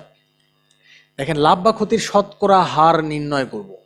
হ্যাঁ, এখানে একটা কোশ্চেন আমরা পড়ে ফেলি, তারপরে একটু আমরা সূত্রে যাব। প্রথমে কোশ্চেন দেখেন।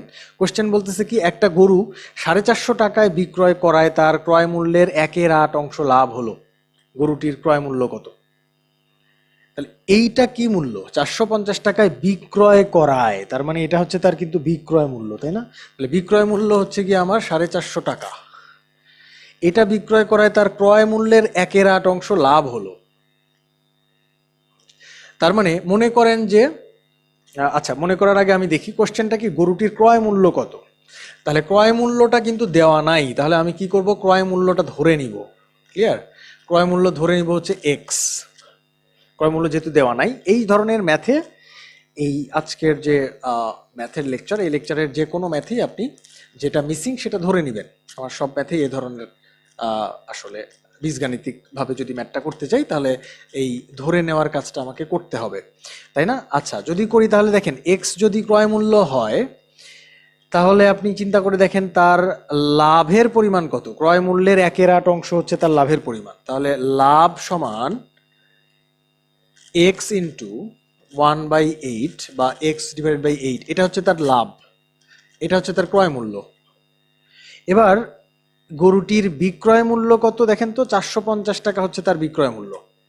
তাহলে গরুর বিক্রয় মূল্য যদি 450 হয়, আমরা জানি কি, দেখেন এখন আমরা সূত্রে যাব, লাভ বা ক্ষতির পরিমাণ আমরা কিভাবে পাই। আমি যেই টাকায় বিক্রি করছি আর যেই টাকায় কিনছি, এই দুটার পার্থক্যটাই হচ্ছে আমার লাভ বা ক্ষতি। আমি যে টাকায় বিক্রি করলাম সেটা যে টাকায় কিনছিলাম সেটা থেকে যদি বেশি হয়, বিক্রির পরিমাণটা যদি ক্রয়ের চেয়ে বেশি হয়, তার মানে কি আমার লাভ হইছে।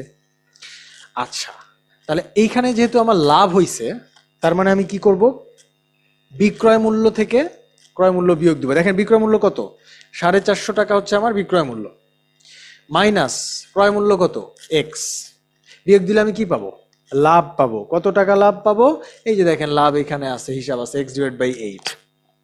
তাহলে জিনিসটা কি দাঁড়ালো, একটা ইকুয়েশন, সমীকরণ না? এই সমীকরণ এখন সমাধান করা যাবে, মাইনাস এক্স এই পাশে পার করেন, তাহলে এক্স প্লাস এক্স বাই 8 সমান 450, তাই না? এখন লসাগু টসাগু নিয়ে এই ম্যাথটা সলভ করতে পারবেন না? আশা করি পারা যাবে। এটা 9x ডিভাইড বাই 8 সমান 450 হবে। এরপরে 8 এখানে যাবে, 9 এখানে আসবে, তাই না? তাহলে এক্স এর মান বের হয়ে যাবে 450 ইন্টু 8 ডিভাইড বাই 9, 5 নং 45, 50, 5 8 40, 400 টাকা। তাহলে 400 টাকা হচ্ছে তার গরুর ক্রয় মূল্য। আচ্ছা, তাহলে এই ম্যাথগুলার জন্য, এই ম্যাথগুলাতে একটু খেয়াল করেন, এই ম্যাথগুলায় একটা গরু কিনে একটা গরুই বিক্রি করছি, তাই না? একটা গরু কিনে 3টা গরু বিক্রি করছি, ব্যাপারটা কিন্তু এরকম না। অর্থাৎ একই বস্তু বা একই পরিমাণ বস্তুর ম্যাথ এগুলা, ঠিক আছে? আমরা কিছুক্ষণ পরে যে ম্যাথ করব সেখানে দেখব যে টাকায়, যেমন এই যে এই 2 নাম্বার টাইপে দেখেন, টাকায় 3টি করে কিনে টাকায় 2টি করে বিক্রয় করলাম, তার মানে আমার পরিমাণটা সেম না, একবার 3টা পরের বার 2টা, আবার টাকার পরিমাণও ঝামেলা হতে পারে। তো সব মিলায়ে আমি আসলে টাইপ 1-এর সাথে টাইপ 2 এর পার্থক্য করতেছি কিভাবে। টাইপ 1-এ আমার একই পরিমাণ বস্তু কেনা বেচা হবে, টাইপ 2-তে আমার এক পরিমাণ নয়, ঠিক আছে? তো টাইপ 1-এর ম্যাথ মোটামুটি আমি কিভাবে করব, লাভ বা ক্ষতি, বিক্রয় মূল্য থেকে ক্রয় মূল্যর পার্থক্যটাই হচ্ছে আমার লাভ বা ক্ষতি। আর লাভ বা ক্ষতির শতকরা হার যদি বের করতে হয়, তাহলে আমার এই লাভ বা ক্ষতিকে কি করতে হবে দেখেন তো, ক্রয় মূল্য দিয়ে ভাগ করতে হবে, তাই না? ভাগ করে একটা ছোট্ট কাজ করতে হবে, এখানে 100 দিয়ে গুণ করতে হবে, ঠিক আছে? এইখানে আমার, এইখানে ইনটু 100,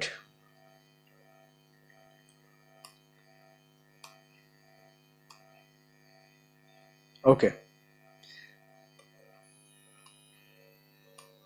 আচ্ছা আচ্ছা, এটা এটা আপনারা গুণ ধরে নেন আপাতত, ঠিক আছে? ইনটু 100, তারপরে পার্সেন্ট, এই এই শতকরা হার এত পার্সেন্ট আমি পাবো, ওকে।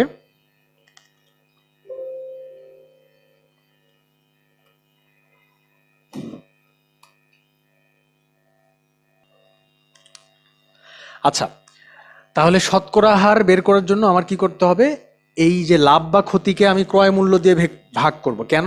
এই যে আমি একটা খনার বচন দিয়ে ব্যাপারটা বুঝাচ্ছি। লাভ বা ক্ষতি সর্বদা কার সাপেক্ষে হিসাব করতে হয়, ক্রয় মূল্যের সাপেক্ষে, ঠিক আছে? এই কথা আপনি সব সময় মাথায় রাখবেন, কারণ এটা খনা বলে গেছে। লাভ বা ক্ষতি সর্বদা ক্রয় মূল্যের সাপেক্ষে, এই জন্য ভাগটা হচ্ছে ক্রয় মূল্য দিয়ে, কখনোই ভুলেও বিক্রয় মূল্য দিয়ে ভাগ করা যাবে না, ইনটু 100%। ওকে, এবার আসি আমার পরের টাইপটাতে। এই টাইপের বাকি ম্যাথগুলো আশা করি এর থেকেও সহজ, প্রথমটার থেকেও সহজ, সো পরের ম্যাথগুলো করতে পারবেন। এবার আমরা আচ্ছা, এবার আমরা হচ্ছে টাইপ 2-তে চলে যাই। টাইপ 2-তে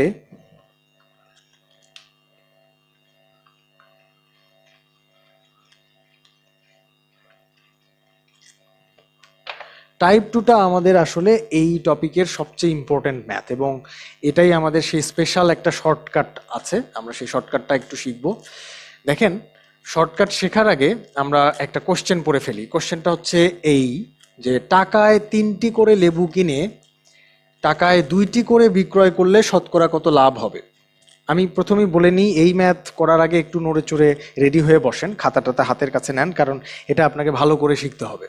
কারণ এটা শিখলে আপনি মোটামুটি 10 সেকেন্ডের মধ্যে এক একটা ম্যাথ করে ফেলতে পারবেন। আর অন্যথায় আপনার এই ম্যাথ করতে 1 থেকে 1.5 মিনিটের মতো সময় লাগে, বা মাঝে মাঝে না মিললে 2 মিনিট 3 মিনিট পার হয়ে যায়। সো এখানে আপনি সহজে একটা শর্টকাট সূত্র পাচ্ছেন, যেটা বোঝার জন্য আপনার খাতা লাগবে সাথে। তো খাতা নিয়ে একটু সহজে একটু সোজা হয়ে বসেন, হয়তো শুয়ে টুয়ে যদি থাকেন কেউ তাহলে উঠে বসেন। আচ্ছা, আমরা শুরু করি। প্রথম ম্যাথটা একটু পড়বো। প্রথম ম্যাথটাতে বলা হচ্ছে যে টাকায় 3টি করে লেবু কিনে টাকায় 2টি করে বিক্রয় করলে শতকরা কত লাভ হবে। আচ্ছা, এটা 37তম বিসিএস এর কোশ্চেন। আপনি খেয়াল করেন, এইখানে আমি টাকায় কয়টা লেবু কিনছি? 3টা। বিক্রি করব 2টা, তার মানে পরিমাণ কিন্তু সমান না। এইটা দেখে আমি বুঝবো যে এটা হচ্ছে আমার টাইপ 2 এর ম্যাথ, যেটা শর্টকাট একটা সূত্র দিয়ে করা যায়। আচ্ছা, তো সেই শর্টকাট সূত্রটা হচ্ছে এইটা, দেখেন, অনুপাত -1 ইন্টু 100%। আচ্ছা, গুড। কিন্তু এইখানে আমরা সবই বুঝতে পারলাম, কিন্তু একটা জিনিস বুঝলাম হচ্ছে অনুপাতটা কিসের অনুপাত, তাই না? এই অনুপাতটা কিসের অনুপাত সেটা বোঝার জন্য আমরা পরের পৃষ্ঠায় চলে যাব। দেখেন, শর্টকাটের ডিটেলস দেওয়া আছে। শর্টকাটের ডিটেলস অনুযায়ী আসেন, আপনি আমাকে আগে ফলো করেন, মানে আমি বোর্ডে কিছু কথা বলবো সেটা একটু ফলো করেন।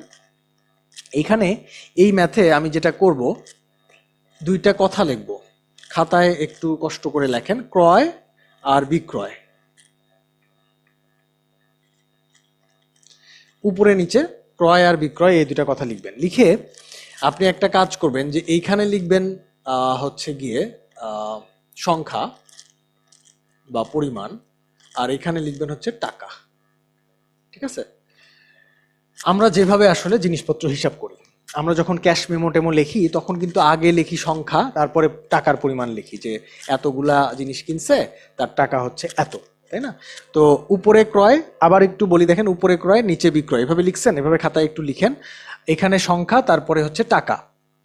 এখন আমি ক্রয়ের বেলায় দেখেন, এখানে একটু খেয়াল করেন, আমি কয়টা ক্রয় করছি? 3টা কিনছি, 3টা লেবু কিনছি। কয় টাকায়? 1 টাকায়, তার মানে 1 টাকা। এখানে 3টা লিখলাম, এখানে 1 লিখলাম, বুঝা যাচ্ছে? আচ্ছা, এবার বিক্রয়ের তথ্যটা খেয়াল করেন। বিক্রয়ের তথ্য কি? বিক্রয়ের তথ্য হলো 2টা কিনছি, টাকায় 2টা, বিক্রয় করছি, টাকায় 2টি করে বিক্রয় করছি। তাহলে বিক্রয়ের তথ্য হচ্ছে সংখ্যা 2টা, দাম 1 টাকা। গ্রেট। এখন যেটা করব আমি, সেটা হচ্ছে যে আমার এই যে সংখ্যার ঘরে কি কি লেখা আছে, 3 আর 2, এই 2টা কি সেম? সেম না।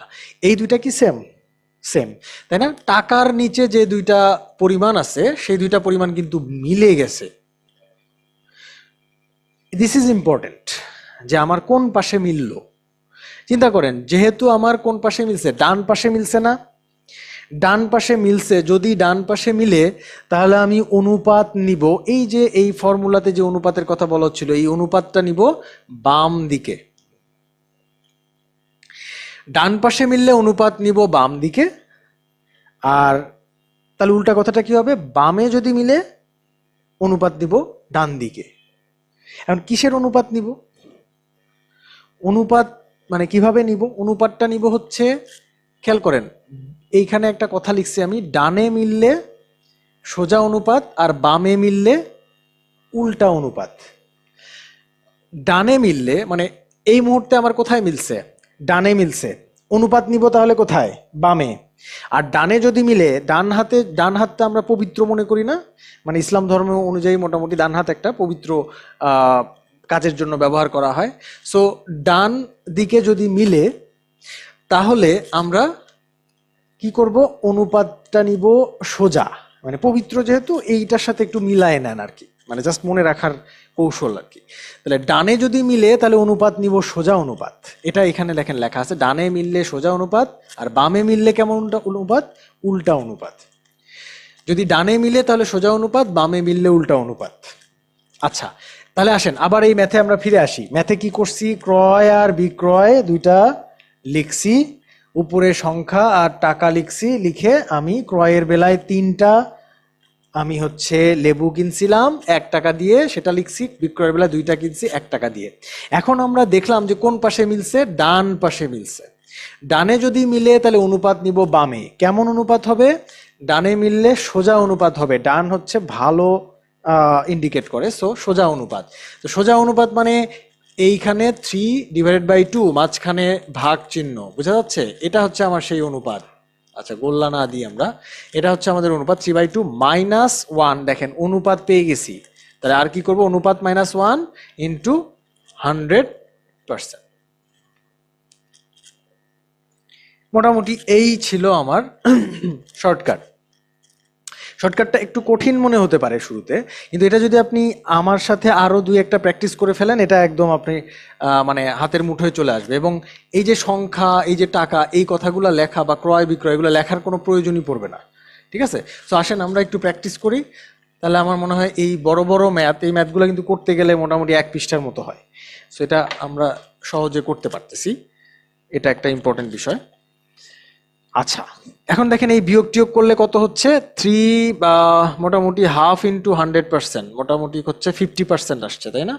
এটার অ্যান্সার হবে 50%। এবং দেখেন এটার বিয়োগ টিয়োগ করলে কিন্তু +50% আসে, তার মানে এটা লাভ।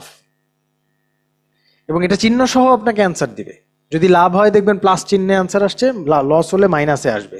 সো লাভ হচ্ছে না ক্ষতি হচ্ছে সেটা বোঝার জন্য আপনার মাথা খাটানোর দরকার নাই।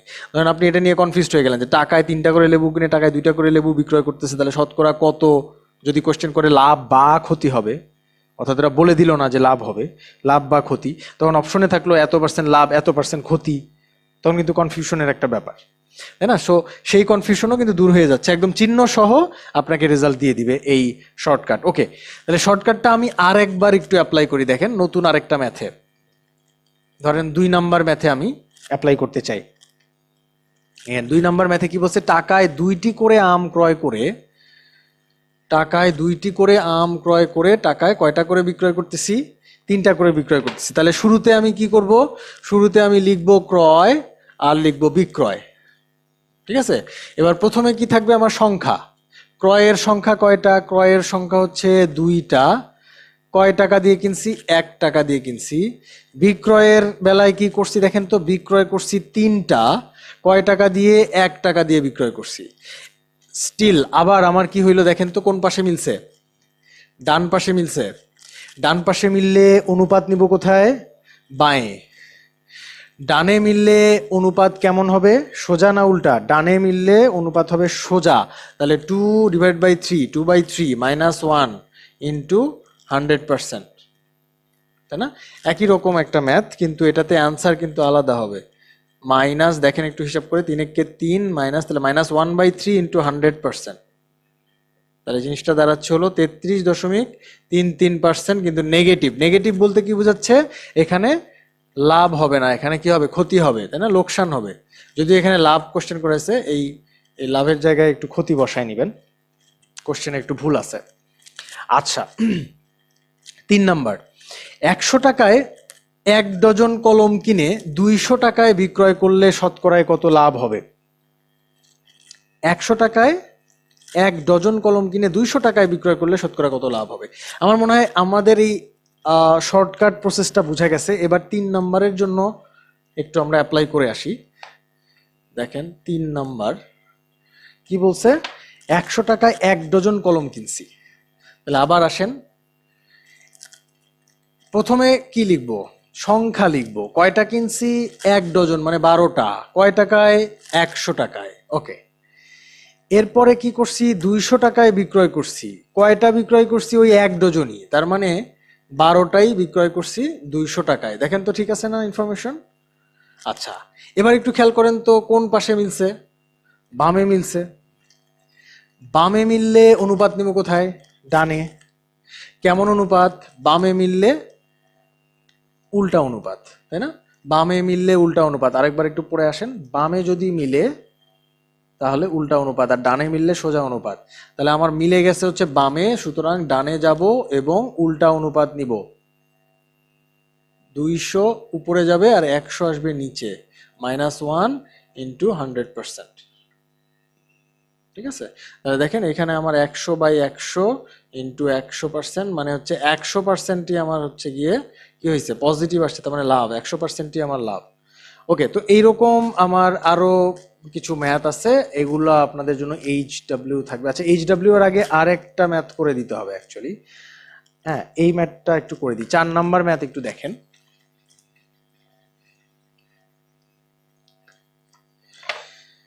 4 নম্বরে দেখেন, আপনার 10 টাকায় 8টি কলম কিনে 8 টাকায় 10টি বিক্রয় করলে কত লাভ বা ক্ষতি হবে? দেখেন আপনার ক্রয়ের ইনফরমেশন কতটুকু, এই প্রথম অংশটুকু না, কেনার তথ্য হচ্ছে প্রথম অংশটুকু, আর বিক্রয়ের তথ্য হচ্ছে পরের অংশটুকু। তাহলে 10 টাকায় 8টি কলম কিনে, এই তথ্যটা আমি হচ্ছে লিখে ফেলি আগে, ক্রয়ের তথ্য। তাহলে শুরুতে আমি লিখবো সংখ্যা 8টা, কয় টাকায় কিনে? 10 টাকায়। তারপরে বিক্রয়ের তথ্যে আমি লিখবো প্রথমে 10টা বিক্রি করে কয় টাকায়? 8 টাকায়। এবার একটা ঝামেলা দেখেন, বামেও মিলে নাই, ডানেও মিলে নাই, কোনো পাশেই মিলে নাই। তাহলে কি করব? মিলাতে হবে। মিলে নাই যেহেতু, তাহলে মিলাতে হবে। কি দিয়ে মিলাবো? এই যে পুরা এই জিনিসটাকে কোনো একটা সংখ্যা দিয়ে গুণ করব, এখানেও কোনো একটা সংখ্যা দিয়ে গুণ করব, গুণ করে আমরা এই কোনো এক পাশে মিল নিয়ে আসব। কোন পাশে মিলানো ভালো? ডান পাশে মিলানো ভালো, তাই না? সো ডান পাশে মিলানোর চেষ্টা করি। দেখেন 10কে যদি আমরা 8-এর সাথে মিলাতে চাই, তাহলে কত দিয়ে গুণ করা যায়? এখানে 8 দিয়ে গুণ করা যায়, তাহলে 8×10 80 হবে। আর এইখানে গুণ করতে হবে তখন 10 দিয়ে। তাহলে এই বিষয়টাকে, অর্থাৎ এই পুরা ক্রয়ের যে ইনফরমেশন, এই পুরা ক্রয়ের ইনফরমেশনটাকে আমি 8 দিয়ে গুণ করব, আর পুরা বিক্রয়ের ইনফরমেশনটাকে আমি 10 দিয়ে গুণ করব। এটা অনেকটা অপনয়ন পদ্ধতিতে সমীকরণ সমাধান করার মতো। ঠিক আছে, আচ্ছা, যদি গুণ করি তাহলে দেখেন 8 দিয়ে গুণ করে ফেলেন, দেখেন এটা কত হয়ে যাবে? 8×8 = 64 হয়ে যাবে, আর 8×10 80 হয়ে যাবে। আর 10 দিয়ে এটাকে গুণ করে ফেললে 10×10 100, আর 8×10 80 হবে। এবার দেখেন ডান পাশে মিলছে না, তাহলে কি হবে? অনুপাত নিব বামে, এবং অনুপাতটা কেমন হবে? ডানে যেহেতু মিলছে, অনুপাত হবে সোজা। তাহলে 64/100 সরাসরি অনুপাত -1 ইন্টু 100%। তাহলে 100, 64 - 100 মানে -36 / 100 ইন্টু 100%, তার মানে এটা কাটা -36%। তার মানে কি আপনার কি হয়েছে? লস হয়েছে। কত পার্সেন্ট? 36% লস হয়েছে। ঠিক আছে, তাহলে শতকরা কত লাভ বা ক্ষতি সেটা আমি বের করতে পারলাম। তো একই রকম কিছু ম্যাথ আপনাদের প্র্যাকটিসের জন্য HW হিসেবে দেওয়া আছে, এগুলা একটু কষ্ট করে প্র্যাকটিস করবেন, কারণ এটা মোটামুটি প্র্যাকটিস করে ফেললে দেখবেন যে আপনি এগুলা ইউজ করে ম্যাথ করতে পারছেন, আর এটা করতে পারলে আপনার অনেক সময়ের সাশ্রয় হবে আর কি। ওকে, পূর্বে পরে এরকম কিছু ম্যাথ আছে। দেখেন এই ম্যাথ আর পূর্বে পরের ম্যাথ একই রকম, ঠিক আছে, যদিও অন্য একটা টাইপে নেওয়া হয়েছে, কিন্তু অ্যাকচুয়ালি একই রকম ম্যাথ। আসেন আমরা কিভাবে একই রকম ম্যাথ সেটা বোঝার চেষ্টা করি।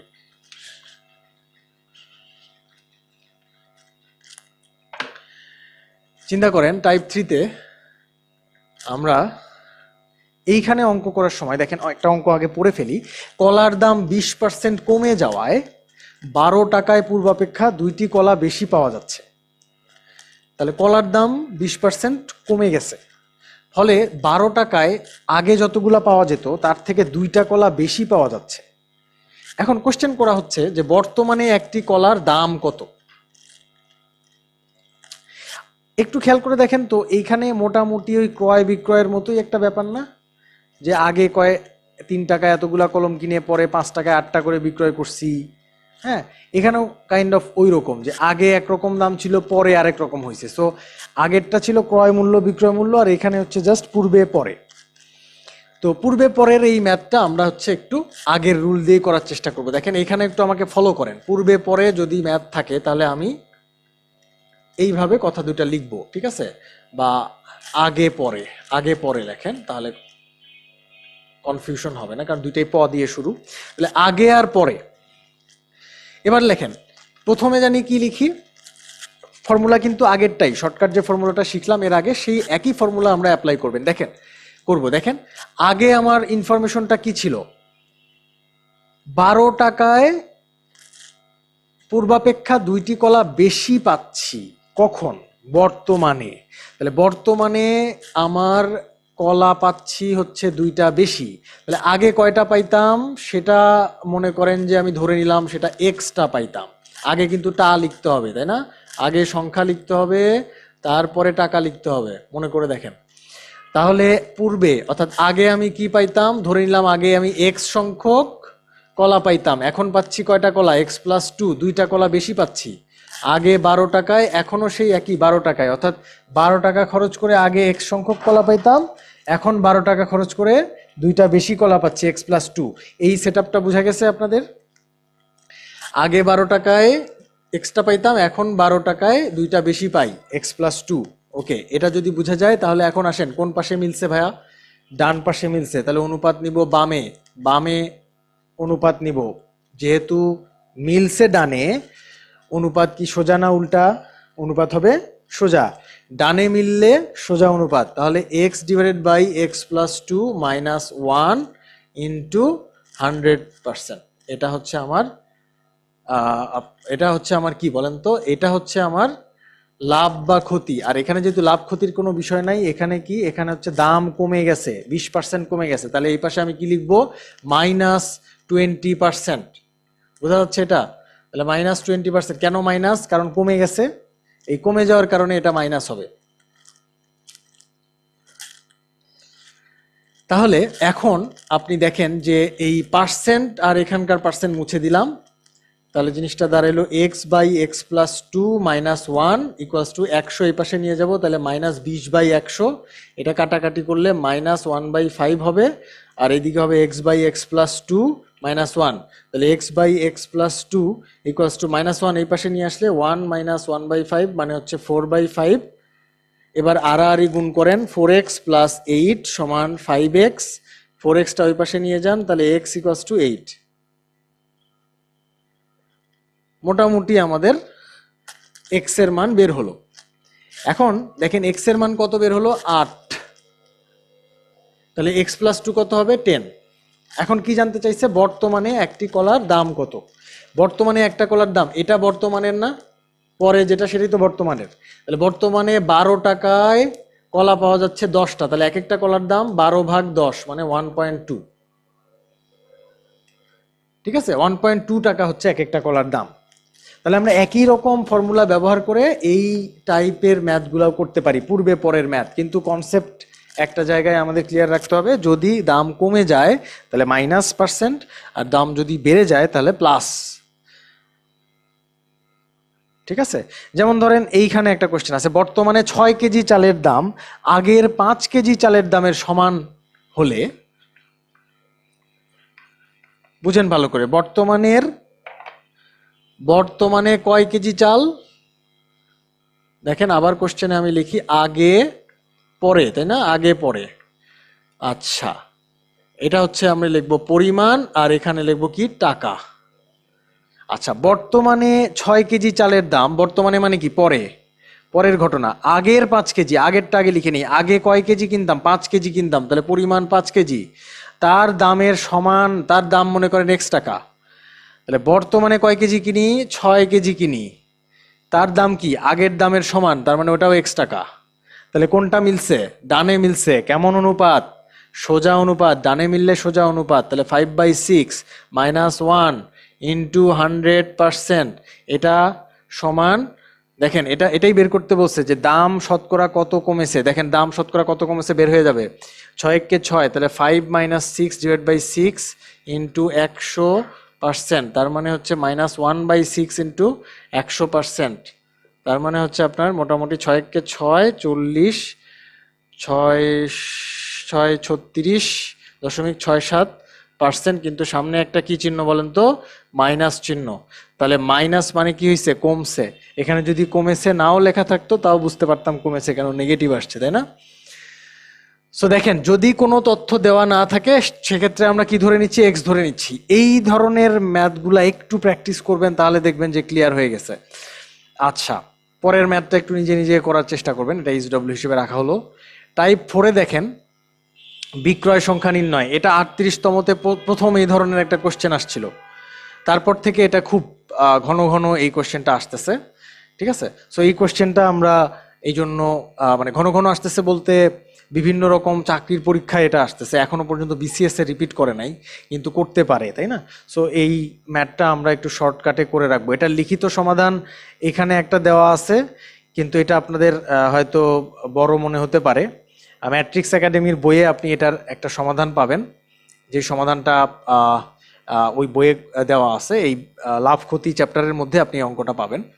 তো এইখানে আমি আপনাদের একটা শর্টকাট সলিউশন দেখাবো, এইটার আবার আরেকটা শর্টকাট আছে। তো সেই শর্টকাট দেখার আগে কোশ্চেনটা আমরা একটু পড়ে আসি। দেখেন, এই কোশ্চেনটা হচ্ছে টাকায় 5টি মার্বেল, আচ্ছা, টাকায় 5টি মার্বেল বিক্রয় করায় 12% ক্ষতি হয়, টাকায় কয়টা বিক্রয় করলে 10% লাভ হবে? ঠিক আছে, তাহলে টাকায় 5% বিক্রয় করে 12% ক্ষতি হয়। আপনি দেখেন এখানে বিক্রয়ের তথ্য দেওয়া আছে, কোনো ক্রয়ের তথ্য দেওয়া নাই। টাকায় কয়টি বিক্রয় করলে 10% লাভ হবে, মানে আবার একটা বিক্রয়ের কেস চিন্তা করা হচ্ছে। অর্থাৎ এখানে দুইটা কেস, দুইটাই বিক্রয়ের। প্রথমে আমি এত দরে বিক্রয় করছি, ক্ষতি হয়েছে, এখন কত দরে বিক্রয় করলে লাভ হবে। তার মানে দুইটা ডিফারেন্ট ঘটনা, এখানে ক্রয়ের কোনো তথ্য নাই। তাহলে ক্রয়ের যদি তথ্য না থাকে তাহলে আমি কি করব, আমি এই শর্টকাটে চলে যাব। এই শর্টকাটটা একটু খেয়াল করেন, শর্টকাটটা হচ্ছে 100 মাইনাস R1, অর্থাৎ যদি লাভ হয়, লাভ হল ক্ষতি হলে মাইনাস আর হবে, আর লাভ হইলে প্লাস আর হবে। 100-র সাথে যোগ হবে অথবা বিয়োগ হবে। যদি লাভ হয় যোগ হবে, বিয়োগ আর ক্ষতি হলে বিয়োগ হবে, আর তার সাথে গুণ হবে কি, বিক্রয় সংখ্যা। প্রত্যেকটা কেসে আপনি এরকম হিসাব করে সমান দিবেন। যেমন ধরেন এই ম্যাথে আমাদের টাকায় 5টা মার্বেল বিক্রয় করা হয়েছে, তাহলে প্রথম কেজে আমাদের এখানে দুইটা কেজ আছে। প্রথম কেজে কি হয়েছে, বিক্রয় করছি কয়টা করে, 5টা করে, আর ক্ষতি হয়েছে 12%। তার মানে আমি কি করব, 5-এর সাথে 100 মাইনাস 12 করব, তারপরে সমান চিহ্ন দিব। দ্বিতীয় কেজে কি হয়েছে দেখেন তো, কেস 2-তে হয়েছে হলো আমার বিক্রয় সংখ্যা কয়টা জানি না, এক্স ধরে নিব, আর লাভ হয়েছে 10%, তার মানে এখানে লিখবো 100 প্লাস 10। ঠিক আছে, তাহলে এই সমীকরণ থেকে দেখেন আমি এটা জানি, এটা জানি, এটা সবই জানি, এক্স এর মানটা বের করব। ঠিক আছে, এটা আপনাদের এখানে করেও দেওয়া আছে, এইখানে একটু আপনারা দেখে নিন। মোটামুটি এইটুকুই আমাদের আজকের ক্লাস। আর লাস্টে কিছু ম্যাথ দেওয়া আছে এইচডব্লিউ হিসেবে, এইগুলা একটু নিজেরা নিজ দায়িত্বে করে নিয়েন। 5 মিশালি কিছু ম্যাথ দেওয়া আছে, করেও দেওয়া আছে, এগুলা হচ্ছে এক্সট্রা ম্যাথ, এগুলো একটু নিজে প্র্যাকটিস করে নিন। আর মোটামুটি এটুকুই আমাদের আজকের লেকচার। Thank you.